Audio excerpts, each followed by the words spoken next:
What if the places you visit daily are hiding impossible secrets? I'm bringing you 10 new disturbing horror stories from Oregon that will make you question reality itself. Before we dive in, for privacy reasons, all names and specific details have been altered, but rest assured, these are genuine experiences that happened to real people. Where are you watching from, and what time is it right now? Drop your location in the comments below. If you're ready for stories that will keep you up tonight, make sure you're subscribed to Unspoken Fears and hit that notification bell so you never miss our terrifying true stories. Let's begin.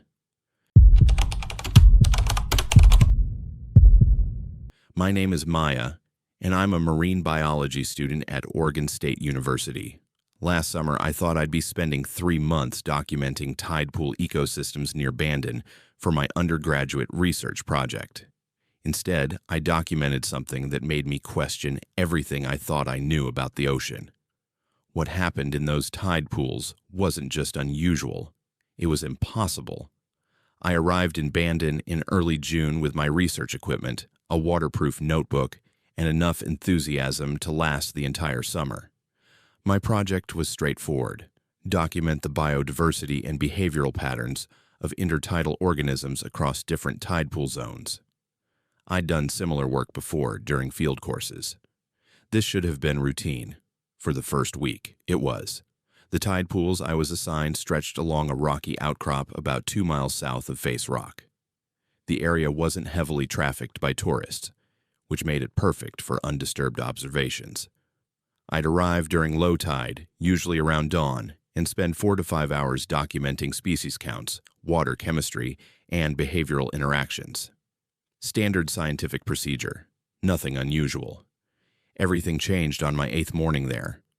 I was documenting a particularly diverse pool about 50 feet from the water line when I noticed something odd about the water level. It was dropping, but not in the normal way tide pools drain. The water wasn't flowing back toward the ocean. It was flowing inland, up the slight incline of the rock face. I watched it for a full minute, thinking maybe I was misunderstanding the topography. But no, the water was definitely moving upward, against gravity, toward the cliff base about 30 feet away. I pulled out my phone to record it. Through the screen, the phenomenon was even more obvious. The water formed a thin stream that defied every law of physics I'd learned, flowing uphill in a steady rivulet. I recorded for maybe 20 seconds before my phone made a sound I'd never heard before, a sharp electronic screech, and the screen went black, completely dead. It wouldn't turn back on. The battery had been at 78%. When I looked back at the tide pool, the water had stopped moving. Everything appeared normal again. I spent the next hour checking every other pool in my study area. Nothing unusual. I convinced myself I'd experienced some kind of heat exhaustion even though it was barely 60 degrees that morning. I made notes in my waterproof journal, clinical observations, but I didn't mention the upward flowing water. It sounded insane even to me. The starfish appeared 3 days later. I was documenting the same pool, now carrying a backup camera instead of relying on my phone, which had never recovered. I'd replaced it, but the new one had corrupted video files twice already. As I approached the pool, I stopped walking. The entire bottom was covered with ochre sea stars, at least 40 of them, arranged in a perfect spiral pattern. The spiral originated from the center of the pool and wound outward in mathematically precise curves. Sea stars don't do this. They don't coordinate. They don't form geometric patterns. They're solitary hunters that move slowly across rocks, feeding on mussels and barnacles. What I was looking at shouldn't exist. But here's what made my hands shake as I sketched the pattern. Every single starfish was oriented the same direction. All 40 of them had their central discs facing the exact same point on the horizon, northwest, toward the open ocean. The pattern was still there an hour later when I finished my documentation. Then, as I watched, the starfish began moving. Not randomly, in unison. They maintained their spiral formation while rotating clockwise, like a living mandala. The movement was so synchronized, It looked choreographed. I managed to shoot 30 seconds of video before my camera battery died. It had been fully charged. Over the next 2 weeks, the patterns became more complex. One morning, I found sea anemones arranged in concentric circles. Another day, hermit crabs formed straight lines that intersected at precise 90-degree angles, creating a grid pattern across 3 connected pools. The limpets spelled something that might have been letters, though I couldn't identify the alphabet. Every pattern pointed northwest. The water continued its impossible behavior. I documented it flowing upward 7 more times, always when I was alone, always stopping when I tried to record it. Once, I brought a fellow researcher with me. The water behaved normally the entire time she was there. 5 minutes after she left, it started again. But what if these patterns aren't random? What if something is trying to communicate? I started measuring the angles and coordinates the patterns indicated. I'm not great at celestial navigation, but I took enough measurements to plot a rough direction. Everything pointed to a location approximately 40 miles offshore, in deep water where the continental shelf drops off. That's when I met Marcus, a commercial fisherman who'd been working these waters for 30 years. I ran into him at a coffee shop in town, and something made me ask if he'd noticed anything unusual about the marine life lately. The way his face changed told me everything. He went pale. He looked at me for a long moment, then leaned in close. "You've seen the patterns," he said. It wasn't a question. I nodded. "It's the offering season," he whispered. "Happens every 7 years. Started in late May. You need to stop going to those pools." I asked him what he meant. What offering? Offering to what? He stood up, threw money on the table for his coffee, and walked out without another word. I followed him into the parking lot, calling after him, but he got in his truck and drove away. I never saw him again. When I asked around town, other fishermen said Marcus had sold his boat and moved inland. Nobody knew where. I should have stopped. Any rational person would have stopped. But I was obsessed now. This was the discovery of a lifetime. Coordinated behavior in organisms that shouldn't possess the neurological capability for it. I had documentation, sketches, measurements. This could redefine our understanding of marine biology. On my last scheduled morning at the research site, I arrived before dawn. I wanted to see if the patterns formed in darkness or if they required light. I set up on the cliff overlooking my study area, about 40 feet above the pools. I had night vision binoculars borrowed from the university. I had fresh batteries and everything. I was prepared. What I saw from that vantage point made me understand why Marcus left. The patterns weren't isolated to my study pools. They covered the entire intertidal zone, hundreds of yards of rocky coastline. From above, I could see that every pool, every organism, was part of a single massive design. The spiral I'd documented was just one small element. The grid pattern was another piece. Together with dozens of other formations I hadn't been able to see from ground level, they formed something that looked like a map, or coordinates, or a target. And they were all pointing to the exact same location offshore. As the sun rose, I watched the patterns shift and change. The entire ecosystem was moving in synchronization, adjusting the design with microscopic precision. I took photographs with my backup camera until the battery died, then sketched frantically in my notebook. Then the water started flowing, not just from one pool, from all of them. Dozens of streams of water flowing upward, up the rocks, toward the cliff base where I was standing. They converged about 20 feet from my position, forming a pool where no depression existed in the rock.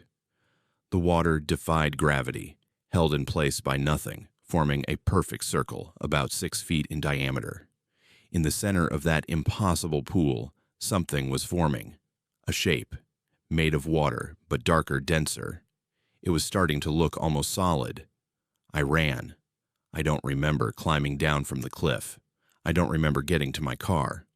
The next thing I knew, I was back at my rental, door locked, curtains drawn, trying to steady my breathing. I wrote up my research findings that night. Clinical, scientific. I included everything except the impossible water. And the final morning, I submitted it to my advisor and tried to forget about Bandon. 2 weeks ago, I received an email, a research grant I didn't apply for, full funding for a year-long study of deep-water ecosystems at specific coordinates off the Oregon coast.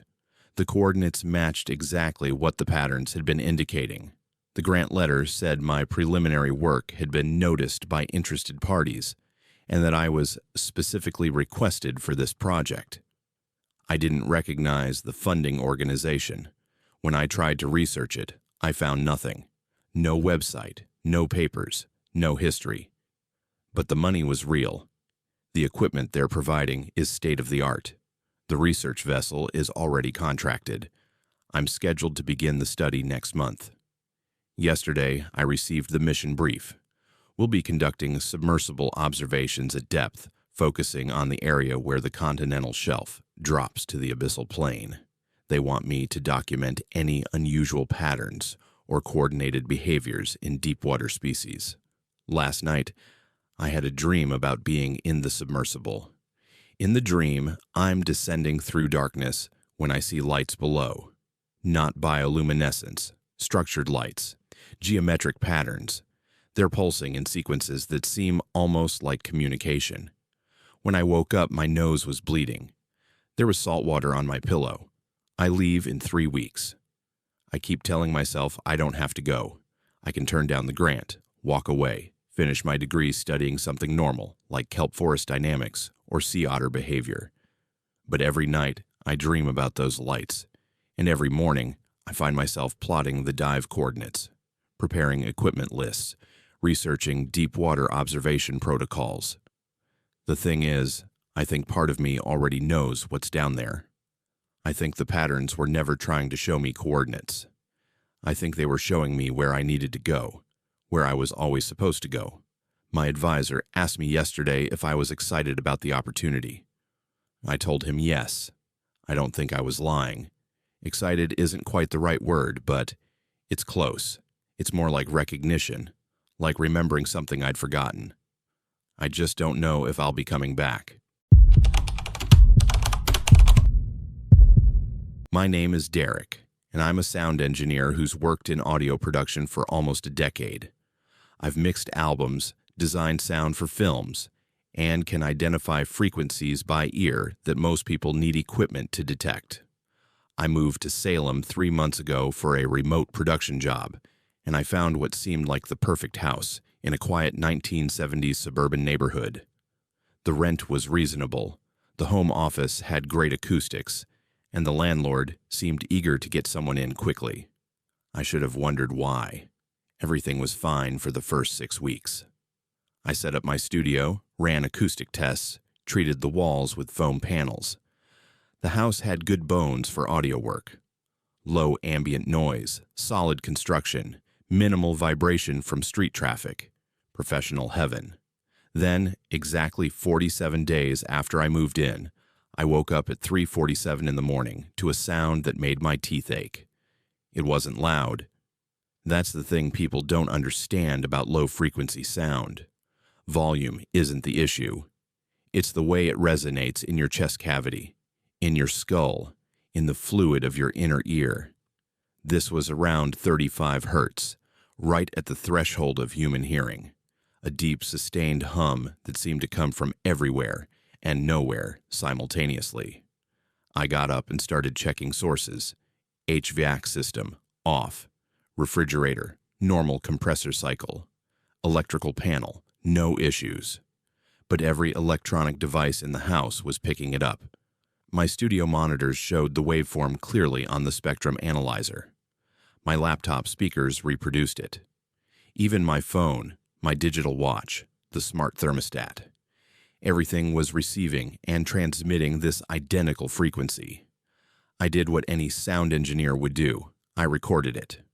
Professional-grade equipment, multiple microphones, isolated signal chain. I captured 6 minutes of clean audio before the hum stopped at exactly 3:53 a.m. 6 minutes. I noted the time, saved the files, and tried to go back to sleep. The next morning, I analyzed the recording. Clean sine wave at 34.7 hertz. Consistent amplitude. No harmonic distortion. It was almost too perfect, like a test tone rather than environmental noise. But test tones don't spontaneously broadcast to every electronic device in a house. It happened again the next night. Same time, 3:47 a.m. Same duration, 6 minutes. Same frequency. I recorded it again. This time, I ran the audio through my entire processing suite, looking for anything I might have missed. Spectral analysis, phase correlation, noise reduction passes. That's when I found something that shouldn't have been there. Buried in the low-frequency hum was another signal. Much lower, below the range of human hearing, around 4 hertz. Infrasound. When I isolated and amplified it, I could see patterns in the waveform that weren't random. They repeated. They had structure. They looked almost like speech, but time stretched to an impossible degree. I spent the entire next day working on that audio. I applied time compression, pitch shifting, every technique I knew for manipulating recorded sound. When I compressed the timeline by 8,000% and pitched it up proportionally, I heard something that made me stop breathing. Screaming. Human screaming. Not one voice, multiple voices. Overlapping, desperate, terrified screaming that lasted for what would have been subjective hours, compressed into those 6 minutes. I played it 3 times to make sure I wasn't hearing artifacts from the processing. But no, it was clear. Dozens of people screaming in absolute terror. I didn't sleep that night. At 3:47 a.m., I was in my studio with every piece of recording equipment I owned, ready to capture better samples. The hum started on schedule. This time I recorded it with equipment that could capture frequencies down to 1 hertz. If there was more hidden in that signal, I was going to find it. The next day's analysis was worse. When I processed the new recording with the same time compression, the screaming was clearer, and I could make out words. Not many, the audio was still heavily degraded, but enough. Help us. Can't stop. It's coming through. And names. I heard at least 6 different names called out in terror. Here's what made me start investigating the house's history. The playback speed I needed to make the voices intelligible was decreasing. That first recording required 8,000% compression. The second recording only needed 7,200%. The screaming was getting faster, getting closer to real time. I went to the county records office and pulled up everything I could find on my house. Built in 1974, 5 previous owners. I started looking up what happened to each of them. The first owner, a couple, lived there for 3 years. The husband died of a sudden brain aneurysm in 1977. His wife moved out immediately. The second owner, a single man, died of a brain aneurysm in 1982 after living there 4 years. The third owner made it 6 years before the same thing. Brain aneurysm. The fourth owner lasted only 18 months. Brain aneurysm. The fifth owner died after 2 years. Same cause. 5 people. 5 sudden brain aneurysms. All previous owners of my house. The medical examiner's reports, which I obtained through a records request, all noted the same unusual detail. Significant hemorrhaging in the auditory cortex, the part of the brain that processes sound. What if you're not just hearing something? What if something is using sound to reach inside your skull? I should have left right then, packed my equipment, broken the lease, moved anywhere else. But I'm a sound engineer. This was the most significant acoustic phenomenon I'd ever encountered. I convinced myself I could document it safely, understand it, maybe even stop it. I started running the recordings at maximum priority, processing them faster, trying to get ahead of whatever was happening. The crawl space. I should tell you about the crawl space. I was looking for the source of the hum, checking every possible origin point in the house. I found the crawl space access panel in the back of my bedroom closet. I'd never opened it before. When I did, I found something that made everything worse. The entire crawl space was lined with metal mesh, copper wire, aluminum sheeting, steel wool stuffed in every gap. Someone had built Faraday cages, multiple layers of them, crude but extensive electromagnetic shielding covering every surface. And it had failed. I could see where the metal had corroded, where connections had broken down, where the shielding had deteriorated over decades. But that wasn't the worst part. Written on the wooden support beams in marker, in what looked like different handwriting, were messages. Started June 12, 1981. 38 hertz. Time compression 9200%. Another beam. October 1985. 36 hertz. Compression 8100%. Another. February 1990. 34 hertz. Compression 7300%. Previous owners had heard it. Previous owners had measured it. Previous owners had documented the exact same phenomenon I was experiencing, and every single one of them had died before they could finish their shielding. The most recent message was dated 2 years ago. It's almost in real time now. Can hear words without equipment. Don't go to the basement at 3:47. My house doesn't have a basement. I started talking to neighbors after that. At first, none of them knew what I was talking about. But when I pressed, when I described the sound in technical detail, something changed in their faces. Recognition. Like they were remembering something they'd forgotten. The woman 3 houses down, Patricia, went pale. "Oh God," she said. "We used to hear it. Back in the 80s. We all heard it. Why did we forget?" She looked genuinely confused, frightened by her own memory. "We used to talk about it at neighborhood meetings. We called it the hum. Then one day we just stopped mentioning it. I haven't thought about it in years." Another neighbor, an older man named Richard, who'd lived on the street since 1976, told me something that made my hand shake. "The frequency is increasing," he said. "Started around 42 hertz back when I moved here. Gets a little higher every year." "What's it at now?" I told him 34.7 hertz. He nodded slowly. 5, maybe 6 more years then. When it hits 20 hertz, we'll all be able to hear it without equipment. That's when it becomes audible to human ears naturally. He looked at me with something like pity. "You should move, like the others did, the ones who survived long enough." I processed last night's recording this morning. Time compression needed 6100%. The screaming is getting clearer. I can understand full sentences now. They're begging someone to stop listening. They're warning about something coming through. They keep repeating coordinates, numbers that might be dates or times. And they keep saying my name, my actual name. They're screaming my name. The frequency is now 33.2 hertz. It's accelerating. A week ago, it was 34.7. The nightly recordings are getting longer, too. Last night, it lasted 8 minutes instead of 6. This morning, I woke up with a nosebleed. I don't get nosebleeds. I was standing in my kitchen, but I have no memory of going there. I have no memory of the previous 20 minutes. There's a gap in my timeline that I can't account for. I just checked my recording equipment. It activated automatically at 3:47 a.m., like always. But there's a second recording from this morning, 7:15 a.m. I don't remember making it. I don't remember being in my studio at 7:15, but there's a 40-minute audio file dated this morning. I'm afraid to listen to it. I'm afraid of what my own voice might be saying on that recording. I'm afraid of what I might have been doing during those 20 missing minutes. The hum is starting to break through during the day now. Little bursts of it, 5 or 10 seconds at a time. Random hours. Always picked up by every electronic device nearby, and I can hear it now without equipment.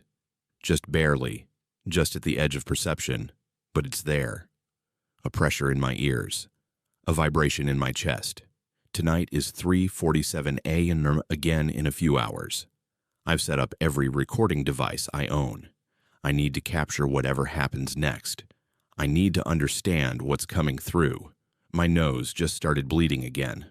I don't remember walking to my studio, but I'm here now. The equipment is already running. It's only 2:30 p.m. I can hear screaming without my headphones on. My name is Jordan, and I'm 19 years old. Last summer, I got hired as a maintenance worker at the Seaside Waterfront amusement area. It was supposed to be easy money before college started in the fall. Fix broken game booths, oil the Ferris wheel, keep the bathrooms clean, that sort of thing. The pay was decent, the ocean air was nice, and I figured I'd spend my evenings hanging out on the beach. Standard summer job stuff. The carousel wasn't even supposed to be part of my responsibilities at first. It had its own dedicated operator, some older guy named Vincent who'd worked there for years. But Vincent disappeared in mid-June, just didn't show up for his shift one day, and suddenly I was covering carousel duty along with everything else. Management told me it was temporary until they hired a replacement. They're still looking. The carousel is old, like genuinely antique. Built in 1923, all hand-carved wooden horses, original brass poles, painted details that probably have lead in them. It's one of those pieces of carnival history that people actually travel to see. During the day, it's beautiful. Classic calliope music, kids screaming with joy, parents taking pictures. Normal stuff. Night shift is different.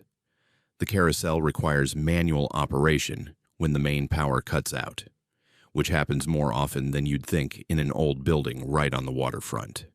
There's a crank mechanism in the center platform, this big cast iron wheel that operators can turn by hand to keep it spinning during power failures. The manual says it's a safety feature from before reliable electricity, so kids wouldn't get stuck mid-ride in the dark. Makes sense, I guess. My first week on carousel duty was fine. I'd close it down at 10 p.m., do basic cleaning, check the mechanical systems, lock up, easy. Then we had a power outage during my second Friday night shift. The whole building went dark, emergency lights kicked on, and I remembered the manual crank thing.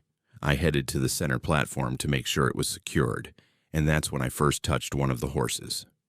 The third horse from the entrance, a white one with blue saddle. I steadied myself against it while stepping over the platform edge, and the wood was warm. Not just holding residual heat from the day. Actually warm, like body temperature. I pulled my hand back and touched the horse next to it.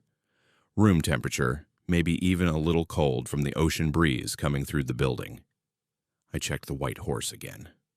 Definitely warm. Warm enough that I could feel it through my work gloves. I made a note to check the electrical systems the next day, thinking maybe there was a short or something heating that specific area. The power came back on after about 20 minutes. I finished my closing duties and went home. Didn't think much about it. 3 nights later, different power outage. This time I checked all the horses with my infrared thermometer, the one we use for checking, motor housings. Every horse read between 62 and 65 degrees, ambient temperature for the building. Except one, the black horse with the red saddle, 4 positions clockwise from where the warm white horse had been. That one read 98.6 degrees, human body temperature, exactly. I documented it in my maintenance log, checked the electrical again, the mechanical housing, the decorative lights. Nothing wrong. Nothing that would generate that specific heat in that specific location. And the next night, it was a different horse. The Palomino with the green bridle, 98.6 degrees. A different horse was warm every single night. I started going through the old maintenance records, looking for any mentions of heating issues or electrical problems. That's when I found the operator's logbook from 1952. It was in a filing cabinet in the back office, buried under decades of paperwork. Handwritten entries documenting daily operations, just like what I was supposed to be doing. The entries from May 1952 started normal. Attendance numbers, mechanical notes, weather conditions. Then they got weird. Horse number 7 warm again tonight, 3rd time this week. A week later. All operators feel uncomfortable during night shift. Something wrong with the carousel but can't identify source. Then this entry from June 18th, 1952. Found handprints on the inside of horse number 3, burned into the wood like someone pressed against it from within the hollow body. Small handprints, child-sized. This doesn't make sense. The horses are sealed. They've been sealed since they were carved in 1923. There's no way. The entry stopped mid-sentence. The rest of the page was blank. No more entries after that date. I checked the employment records. The operator who wrote that, guy named Harold, was listed as having quit without notice in June 1952. No forwarding address, no severance collected. I should have quit right then. I know that now, but I was 19 and stupid, and convinced there had to be a rational explanation. So instead of quitting, I went back to the carousel at midnight with a flashlight and a screwdriver. The horses are hollow, made from carved wood panels fitted together, sealed with some kind of ancient glue and varnish. I knew I wasn't supposed to open them. They're historical pieces, but I had to know. I chose the white horse with the blue saddle, the first one I'd felt warm. I found the seam where the panels joined and carefully worked my screwdriver into the gap. When I finally pried it open enough to shine my flashlight inside, I saw the handprints. Small ones. Dozens of them. Burned into the interior wood, like someone had pressed their palms against it while the wood was on fire. The prints overlapped each other, different sizes, different positions, all child-sized, all burned deep enough that I could see the grain of the wood around them. But that wasn't the worst part. The worst part was the brass pole that runs through the center of each horse, the one kids hold on to during the ride. I looked at it closely with my flashlight. There were marks on it. Teeth marks. Human teeth, I was sure of that, but the size was wrong. Too small, like baby teeth. But the bite force required to leave impressions in solid brass would be impossible for a child. Can something be trapped inside a carousel horse for over 100 years? I sealed the horse back up. My hands were shaking so bad I could barely hold the screwdriver. I left the building and sat in my car for an hour, trying to decide what to do. Call the police and tell them what? That an antique carousel has handprints inside it. That brass poles have tiny teeth marks. They'd think I was on drugs. I went back to work the next night because I needed the money. Student loans aren't going to pay themselves. But I started paying closer attention. I checked the security footage from the past few weeks, the cameras that monitored the building overnight. 3 times in the past month, the carousel had started spinning during power outages. No one at the manual crank. No one in the building at all, according to the door sensors. Just the carousel spinning at normal operational speed in the dark, empty building. Each time it spun for exactly 12 minutes before stopping on its own. I found Vincent's locker in the employee break room. Management still hadn't cleared it out. I know I shouldn't have, but I picked the cheap combination lock with a paperclip and looked inside. What I found made me physically sick. Carousel tickets, thousands of them, bundled with rubber bands, stuffed in every corner of the locker, all dated for next year, specific dates, specific times, printed on legitimate carousel tickets with our waterfront logo. June 15th, 2026, July 3rd, 2026, August 27th, 2026. Hundreds of dates, all next year, and written on the back of every single ticket in tiny handwriting.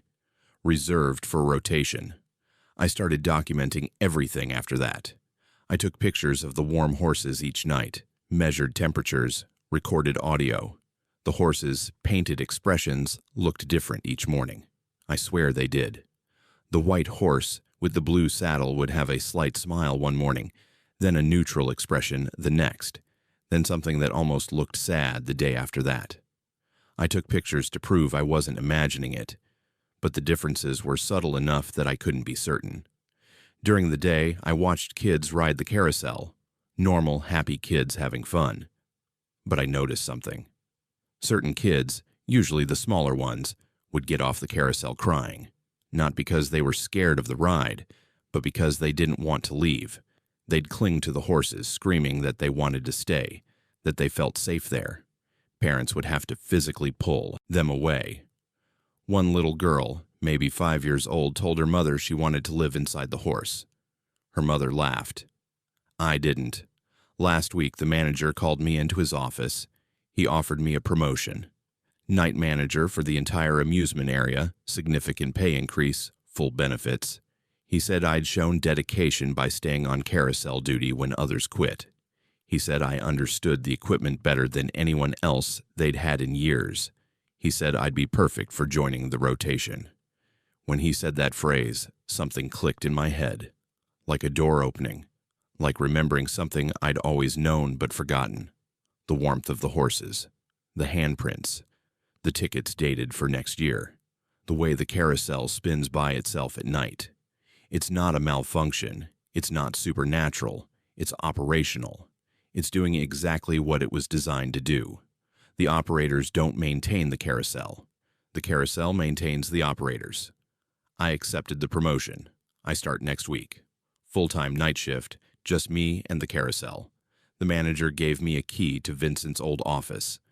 Inside, I found another operator's logbook. This one is current, entries from this year, written in Vincent's handwriting.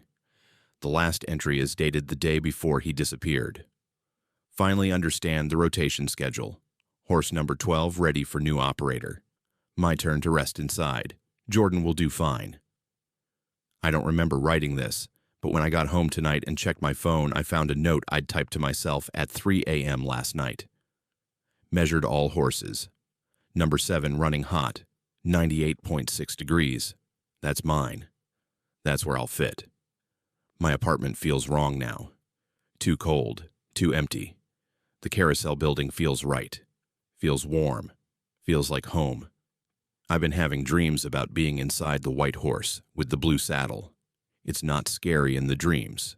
It's peaceful, safe, like being held, like belonging somewhere after a long time of not belonging anywhere. My first official night as manager is tomorrow. I'm supposed to do a complete inspection of the carousel after closing, including opening the hollow horses to check for structural integrity. Management gave me specific instructions. Very specific instructions about which tools to bring and which horse to open first.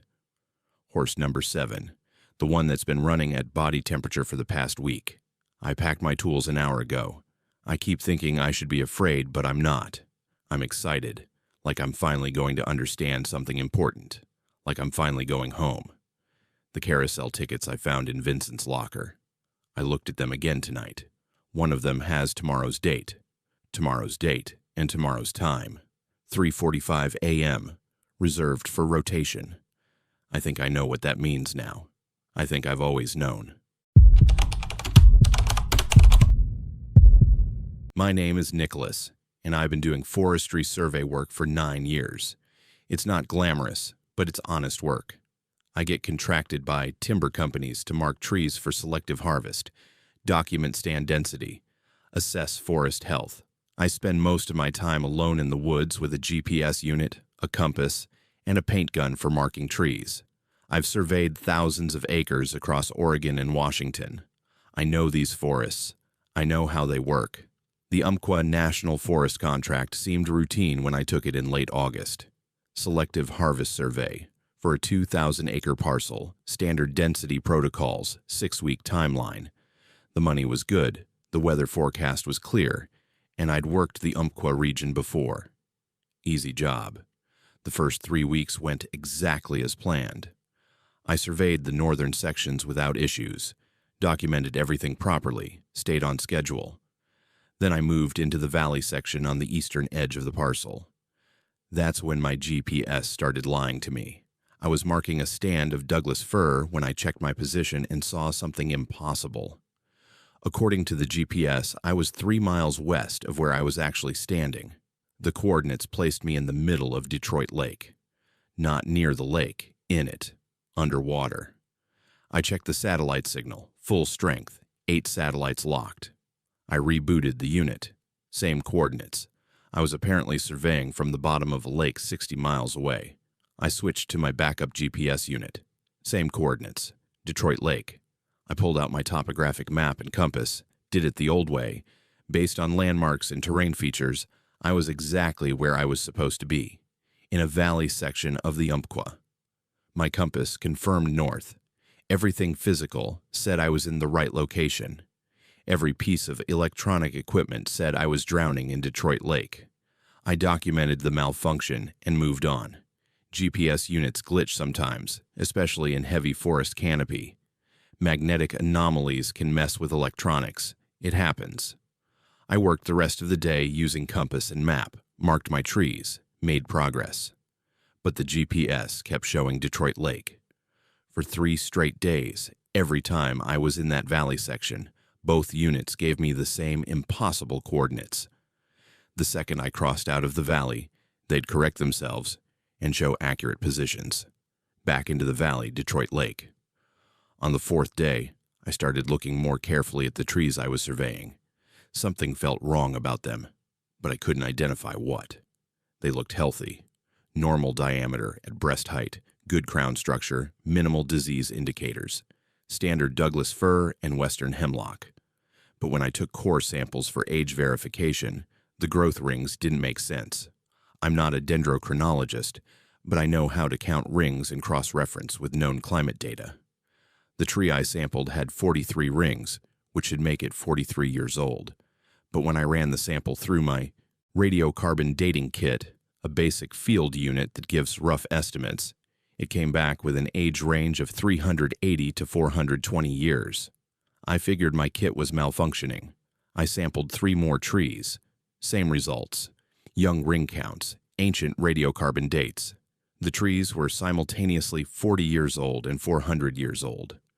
I called my supervisor that evening from my truck, where I could get cell signal. I explained the GPS issue and the dating discrepancy. He told me to document everything and continue the survey. Equipment failures happen. Anomalous readings happen. Just note them in the report and keep working. So that's what I did.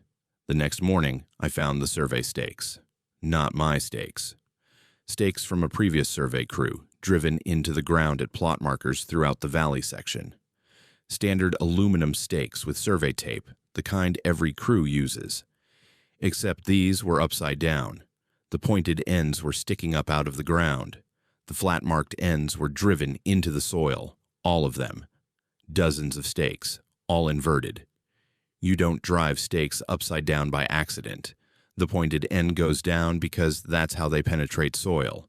Driving them inverted would require deliberate effort and would make them nearly impossible to set. But here they were, an entire survey grid marked with upside-down stakes. I checked the survey tape flags. Faded but readable.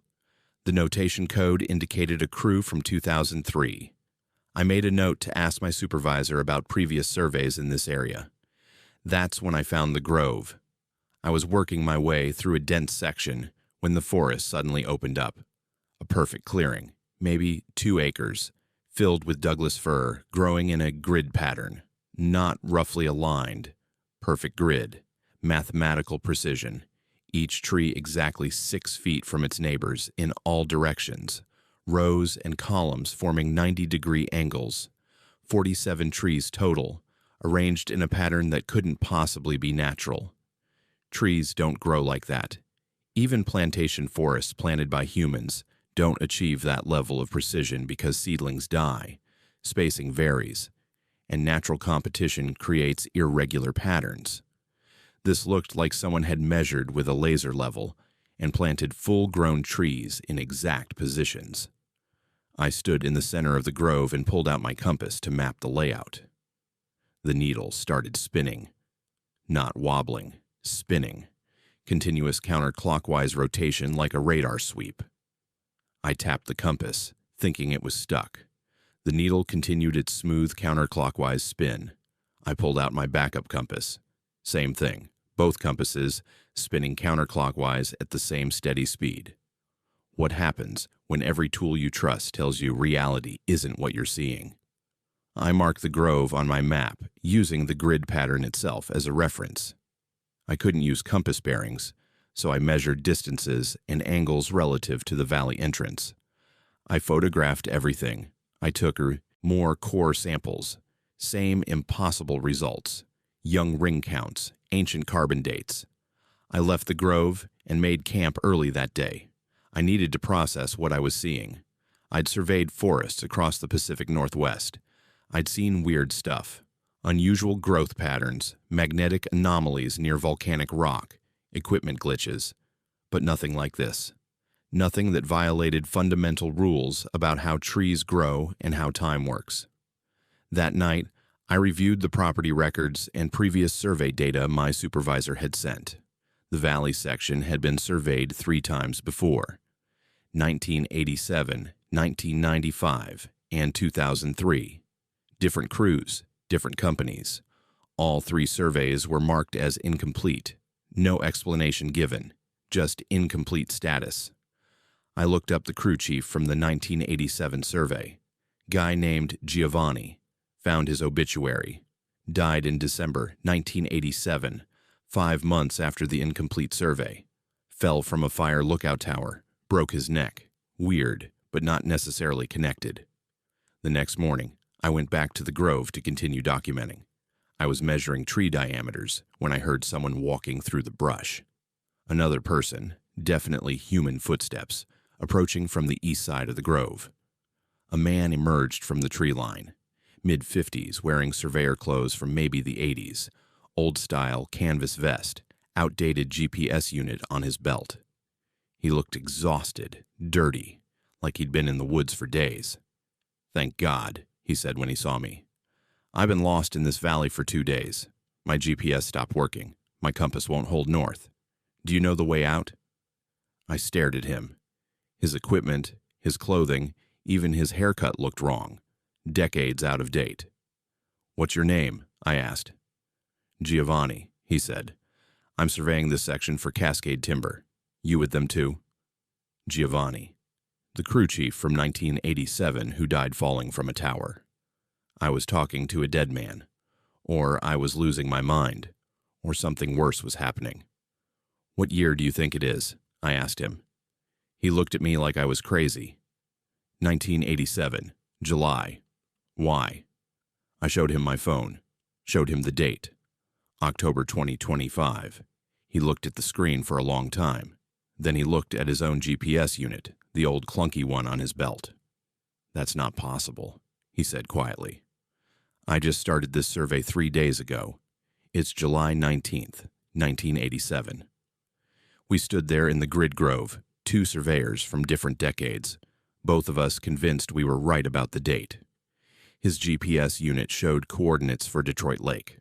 So did mine. His compass spun counterclockwise. So did mine. "I don't think we're lost in the valley," I told him. "I think the valley's lost. Or we are. Or time is." He nodded slowly, like that made sense to him. Like he'd been thinking the same thing. "I keep trying to leave," he said, "but every trail leads back here. To this grove. To these trees." "How long have you really been here?" I asked. He looked at his hands. They were shaking. "I don't know anymore. Feels like 2 days. Feels like forever." I haven't seen Giovanni since that conversation. He walked back into the tree line and disappeared. I tried to follow him, but the forest was empty. Just me and the grid grove and the counterclockwise compasses. I should have left the valley that day. Should have marked the survey as incomplete like the 3 crews before me. Should have gotten in my truck and never come back. But I didn't leave. I'm still here. It's been... I'm not sure how long now. My phone says 6 weeks, but that doesn't feel right. Feels longer. Feels shorter. Time moves strangely in the valley. I've stopped trying to use GPS. The coordinates don't matter anymore. Detroit Lake, the Umpqua. They're just names for places that might not exist the way I thought they did.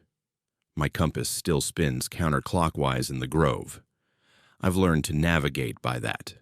Counterclockwise is the new north here.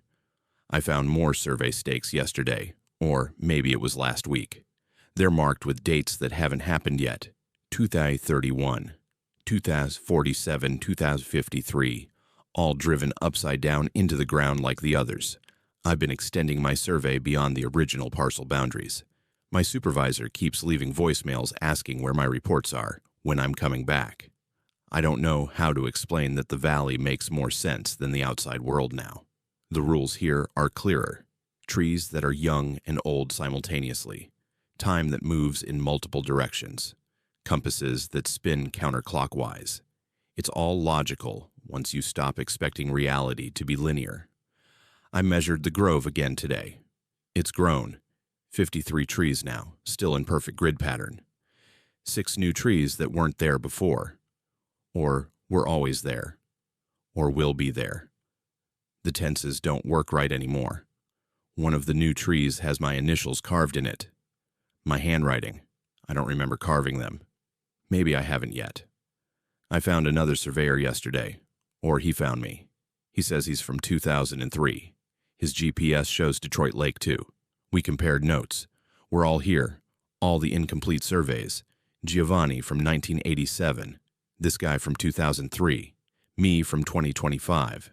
And others. I've seen their camps, their abandoned equipment, their survey stakes driven upside down. The valley collects us. Or we collect ourselves. Or time collects us. The phrasing doesn't matter. I'm not leaving. I know that now. The survey isn't incomplete. It's ongoing. It's always been ongoing. We're not marking trees for harvest. We're marking time. Documenting the places where it folds in on itself. My GPS still shows Detroit Lake, and I'm going to walk there eventually. Follow the coordinates. See if I can survey the bottom. I think that's where the valley wants me to go. The trees are exactly 6 feet apart. That measurement is important. I don't know why yet, but I will. Time moves counterclockwise here. That's the first rule. Learn the rules, and the valley makes sense. It makes so much more sense than anything outside. My name is Adrian, and I'm a phlebotomist on the night shift at Providence Memorial Hospital in downtown Portland. I've been working here for 6 months, drawing blood samples from patients between 11 p.m. and 7 a.m. It's a good job. The pay is decent, the hours work with my schedule, and most nights are routine. Blood draws, specimen processing, lab requisitions, standard hospital procedures. I'm trained for this. I'm good at this. But every 4th night, the hospital stops making sense. I first noticed it in my 2nd month. I was checking my assignment list on the computer system, the screen that shows which patients need blood draws and their room numbers. Most entries were normal. Room 412, complete blood count. Room 503, metabolic panel. Room 218, coagulation studies. Then I saw room 0, just 0. Patient name listed, order types listed, but the room number was 0. I asked the charge nurse about it. She looked at the screen, frowned, and said the system must be glitching. Told me to skip it and move on to the next patient. So I did. But room 0 stayed on my list all night. Every time I refreshed the screen, there it was. Room 0. Blood draw needed. The 4th night after that, room 0 appeared again, this time with room 7 and room 444. 3 impossible room numbers, 3 patients who needed blood work. The charge nurse gave me the same explanation. System glitch. Skip them. Focus on the real patients. But I'm thorough. I don't like loose ends. So during my break, I walked the hospital floors, looking for these rooms.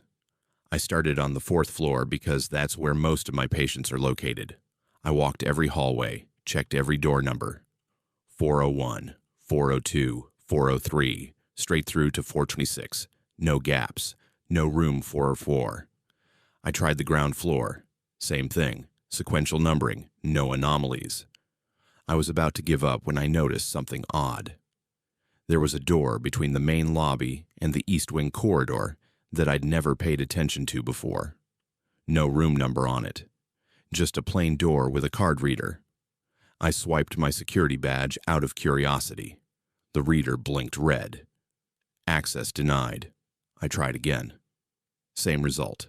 My badge works everywhere in the hospital. I'm authorized for all patient care areas. But not this door. I looked at the door more carefully. The frame was older than the surrounding wall. Different paint color. Like it had been there longer than the renovation around it. I made a mental note and went back to work. The next morning, I checked the architectural plans in the facilities office. I know the maintenance supervisor, and he let me look at the floor layouts. According to the official plans, that door I'd found didn't exist. The wall between the lobby and east wing was supposed to be continuous. No door, no room, nothing. Every fourth night, that's the pattern. Every fourth night, the impossible room numbers appear on my assignment list. And every fourth night, my security badge stops working in certain areas of the hospital. 3 weeks ago, I decided to find these rooms. I waited until my next fourth night shift, and when room 0 appeared on my list, I didn't skip it. I took my phlebotomy kit and started searching. I walked every floor systematically. When I reached the second floor east wing, my badge stopped working. The card reader at the security door blinked red. I tried 3 times. Access denied, but the door was propped open. Someone had wedged a rubber doorstop under it. I could see a hallway beyond, dimly lit, with that industrial green paint hospitals used in the 70s. I shouldn't have gone in. That's what my training says. If your badge doesn't work, you don't have authorization. But the patient in room 0 needed blood work. That's my job. The hallway had room numbers I'd never seen. Room 4, room 5, room 6, room 7. Negative numbers. The rooms going backwards. I found room 0 at the end of the hall. I knocked and entered. Standard hospital room. 1 bed, occupied. Patient appeared to be in his 60s, sleeping peacefully. IV running, monitors showing stable vitals. Everything looked normal. I checked the wristband. Name matched my list. Date of birth matched. Medical record number matched. "Good evening," I said, waking him gently. "I need to draw some blood samples. This will just take a moment." He nodded groggily and extended his arm. I performed the draw. Standard procedure. Purple top tube for CBC, red top for chemistry, light blue top for coagulation. I labeled everything properly, applied pressure to the puncture site, bandaged him, and left. The blood looked normal in the tubes. Nothing unusual about the color or consistency. I processed the specimens in the lab following standard protocols. But when the results came back 2 hours later, I stared at the screen for a full minute trying to understand what I was seeing. Blood type, null. Not O negative, not AB positive. Null. A blood type that doesn't exist in standard classification systems. The lab computer flagged it as an error. But I'd drawn the sample myself. I'd processed it correctly. The result was real. I went back to find room 0 the next night. The security door wouldn't open. My badge worked normally. The rubber doorstop was gone. I walked every hallway on the second floor. There was no east wing corridor with negative room numbers. Just the standard layout. Rooms 201 through 228. No gaps. I checked the patient list. No record of anyone being admitted to room 0. No discharge paperwork. No encounter in the system. The blood work I'd processed showed in the lab database, but it wasn't linked to any patient. Just floating test results with no source. When does impossible become routine? 4 nights later, the impossible rooms returned. Room 0, room 7, room 444. All 3 on my list. This time, I went to all of them. I found the second floor corridor again, door propped open, my badge not working. I drew blood from the patient in room 0. Different patient than before. Different name, different age. Same null blood type in the results. Room 7 was further down the same hallway. Another patient, another blood draw, another impossible result. This time the white blood cell differential showed cell types that aren't part of human immunology. The lab computer couldn't categorize them. I found room 444 on a 4th floor that shouldn't exist. I took the elevator to 4, but when the doors opened, the hallway numbering was wrong. Room 438, 440, 422, 444. Even numbers only. The odd-numbered rooms were missing. I drew blood from the patient in room 444. When I processed it, the sample contained platelets that were crystalline in structure. Under the microscope, they looked like tiny geometric shapes instead of the irregular discs they're supposed to be. I started documenting everything in my personal notes. Clinical observations, exact times, room numbers, test results. I kept it professional, detached, the way I was trained. Just facts, just data. But the facts didn't make sense. The data described things that couldn't exist. 2 weeks ago, I witnessed something that broke my clinical detachment. I was on the second floor, looking for the impossible corridor, when I saw one of the night nurses, a woman named Isabel, walk through a wall. Not a door. A solid wall. She walked straight into it and disappeared. I stood there, staring at the wall for 5 minutes. Then Isabel came out of a patient room 20 feet down the hall. The regular hall, not the impossible corridor. I stopped her and asked if she'd just come from the East Wing. She looked confused, said she'd been checking on a patient in room 224. Had been there for the past 10 minutes. Hadn't left the main corridor at all. I asked her about the negative room numbers. She had no idea what I was talking about. The next day, I asked Isabel again about the second floor East Wing. She looked at me like I was speaking another language. No memory of our conversation, no memory of walking through walls, nothing. I found discharge paperwork last week that made everything worse. I was filing lab results when I noticed a discharge summary for a patient from room 7. Standard hospital form, diagnosis, treatment, discharge instructions. But the attending physician's signature was someone named Dr. Castellano. I looked him up in the hospital directory. No current staff member by that name. I checked historical records. Dr. Vincent Castellano worked at this hospital from 1956 to 1962. He signed this discharge form 3 days ago. The hospital was built on the grounds of the old Riverview Asylum, which closed in 1962. I found that out from the Historical Society. The asylum's main building was demolished, but the foundation and basement levels were incorporated into the new hospital structure. According to city records, the basement level was sealed during construction. Too unstable, too expensive to renovate. They just built over it.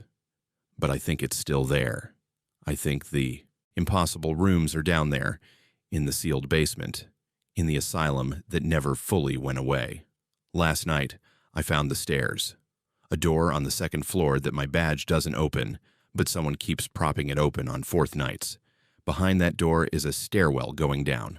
Not up to the 3rd floor. Down, below the ground floor. The stairs are old concrete, pre-1962 construction. I can tell by the way they're poured. I walked down 2 flights.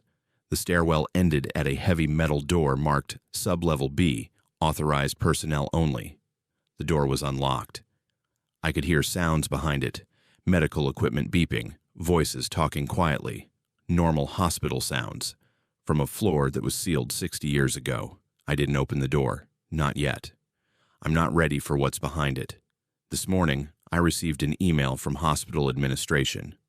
A promotion offer, night shift supervisor for specialized patient care areas. Significant pay increase, additional security clearance. The email specifically mentions Sublevel B and the night director, who personally requested me for the position. I've never heard anyone mention a night director. I asked the day shift supervisor. She said the hospital doesn't have a night director, just department managers and the chief nursing officer. No night director position exists. But I got an email from them, or from something that's using that title. The acceptance form is on my desk. I'm supposed to sign it and return it by tomorrow. The position starts next week. 4th night rotation exclusively. I'll be supervising patient care in rooms that don't officially exist. Drawing blood from people with impossible biology. Taking orders from a director no one else has ever met. I should refuse. I should quit. I should report everything to the medical board or the health department or someone. But part of me wants to accept. Part of me needs to know what's really happening in those impossible rooms. What's behind that door in Sublevel B? Who the night director is. I've been having dreams about the asylum. I see the old hallways, the patient rooms, the treatment areas. In the dreams, I'm wearing a nurse's uniform from the 1950s. I'm drawing blood from patients who never age, who've been there for decades, who exist in rooms where time doesn't work correctly. When I wake up, my phlebotomy kit is next to my bed. Sometimes there are filled specimen tubes in it, labeled with room numbers that don't exist. I don't remember collecting them. I'm going to accept the promotion. I know that now. I've already decided, even though I haven't admitted it to myself yet. The impossible rooms make sense to me in a way the regular hospital doesn't anymore. The patients with null, blood type, and crystalline platelets feel more real than the ones on the standard floors. Tonight is my 4th night. Room 0 is on my list again. Room 7, room 444, and a new one. Room B13, basement level, behind that metal door. I think I'm going to meet the night director tonight. I think that's what this has been leading to all along. My badge just stopped working. It's only 8 p.m.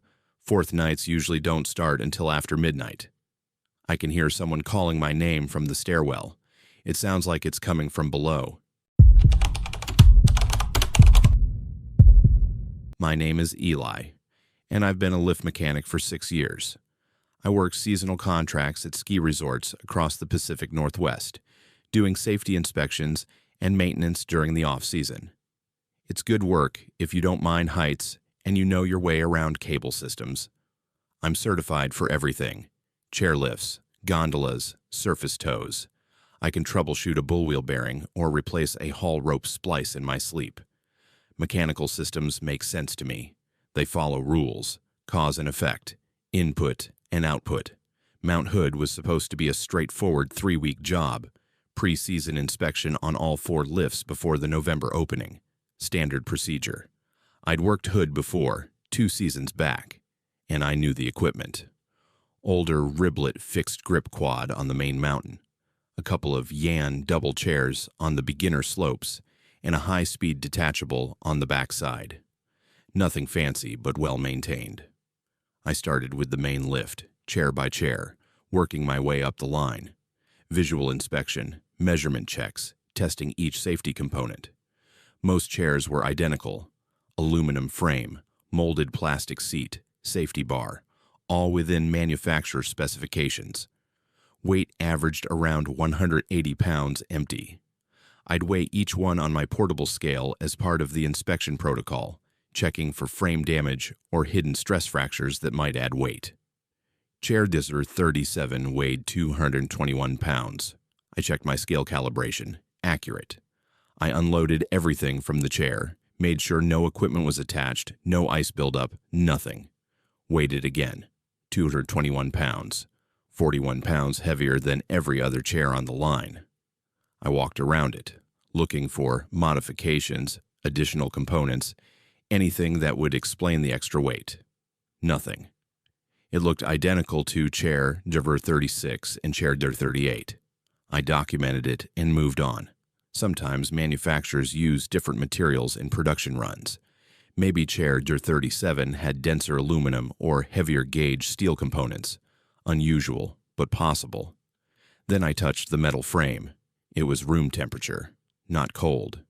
Every other chair on that lift was freezing, maybe 25 degrees, matching the ambient air temperature at 6,000 feet elevation in October. But chair Dir 37 felt like it had been sitting in a heated garage. I pulled out my infrared thermometer. The chair registered 68 degrees Fahrenheit. The chair next to it was 24 degrees. I spent an hour examining chair Dir 37 for heating elements, electrical components, anything that could generate warmth. Nothing. No power source. No chemical heat packs. Just a chairlift seat that somehow maintained room temperature in freezing conditions. That's when I checked the maintenance logs. Every resort keeps detailed records of lift maintenance going back decades. I found references to chair Dir 37 on the main lift dating to 1987 when the lift was first installed. The chair had been temporarily removed for inspection 17 times. 17 times over. 38 years. The logs noted removal dates but never explained why. And every time, a later entry would say, Chair number 37 reinstalled with no explanation of what had been found or fixed. The last removal was 6 months ago. The entry said, Chair 37 removed due to weight anomaly and temperature irregularity. 3 weeks later, Chair 37 reinstalled.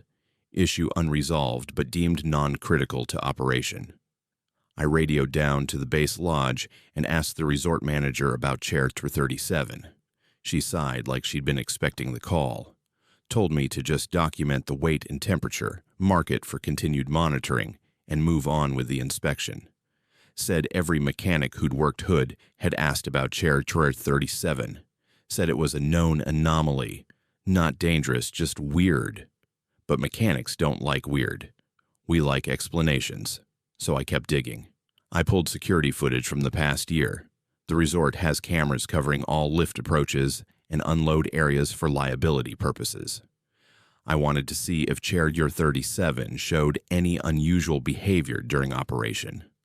What I found made me stop the video and rewind it 3 times to make sure I was seeing it correctly. In footage from July during closed season when no lifts were running, Chair 37 appeared on 3 different lifts simultaneously. At 3:17 a.m. on July 23rd, I could see it on the main lift, on the beginner slope double chair, and on the backside high speed. Same chair, same number, visible in 3 different camera feeds at the exact same timestamp. Not similar chairs. The same chair. I could identify it by a specific scuff mark on the right armrest that I documented during my inspection. How does something exist in 3 places at once? I mentioned it to Tony, one of the veteran lift operators who'd worked hood for 15 years. He wasn't surprised. He told me Chair 37 does that sometimes, shows up where it shouldn't be. He'd seen it on the gondola once, even though Chair 37 is bolted to the fixed grip quad and can't be transferred between lifts without complete disassembly. We don't worry about it anymore, Tony said. Been happening since before I started. Resort's been trying to figure it out for decades. Eventually, you just accept it's part of working here. I went back to Chair 37 the next day to do a detailed structural inspection. I needed to understand this thing. When I opened the access panel to check the grip mechanism, I found the passenger restraint bar bent. Not broken, bent. The safety bar is made of steel tube, wall thickness of 3/16 of an inch. It would take multiple tons of force to bend it, and it was bent from the inside like something in the chair had pushed outward with enough pressure to deform the metal. The bar was still functional, still locked properly, but the bend was there. A smooth curve pushed outward about 4 inches from its original position. I measured the force required to create that deformation. Roughly 8,000 pounds per square inch. Nothing a human could generate. Nothing that should be possible from inside an empty chairlift seat. I checked the other maintenance logs more carefully. Found references I'd missed before. Notes from mechanics dating back to the 90s. Food offerings left in Chair 37 by staff. Chair 37 good luck tradition continues. Remind seasonal workers about Chair 37 protocol. I asked Tony about the food. He looked uncomfortable but eventually explained. It was a tradition among the lift crew. Once a week, someone would leave a sandwich or an apple in Chair number 37 during the night shift. For good luck. To keep the chair happy. He knew it sounded stupid, but everyone did it. The one season they stopped, there were 3 major mechanical failures on the main lift. After they resumed the offerings, the failures stopped. What happens if you don't leave food? I asked. Tony shrugged. Don't know. Don't want to find out. It's just a sandwich once a week. Easier to do it than not do it. I stayed late that night to observe. I wanted to see if anything unusual happened after dark. I set up in the lift operator booth with the security monitors and waited. The resort was empty, all lifts powered down, just me and the night security guard on property. At 2:22 a.m. the main lift started running, full operational speed. I checked the control panel. All switches were in the off position. I tried the emergency stop. Nothing. The lift kept running. I ran outside to watch. Chair after chair climbed up the mountain in the darkness, empty seats swaying in the wind. I counted chairs as they passed. When chair W37 went by, it wasn't empty. Someone was sitting in it, facing backwards. I couldn't see details in the dark, just a silhouette. A person sitting in chair W37, riding up the mountain in the middle of the night on a lift that shouldn't be running. The lift continued until chair W37 reached the top station. Then it stopped. Complete shutdown. When I checked the control panel, everything was back in the off position. Power consumption logs showed no electricity usage during that 15-minute period. The lift had run without power.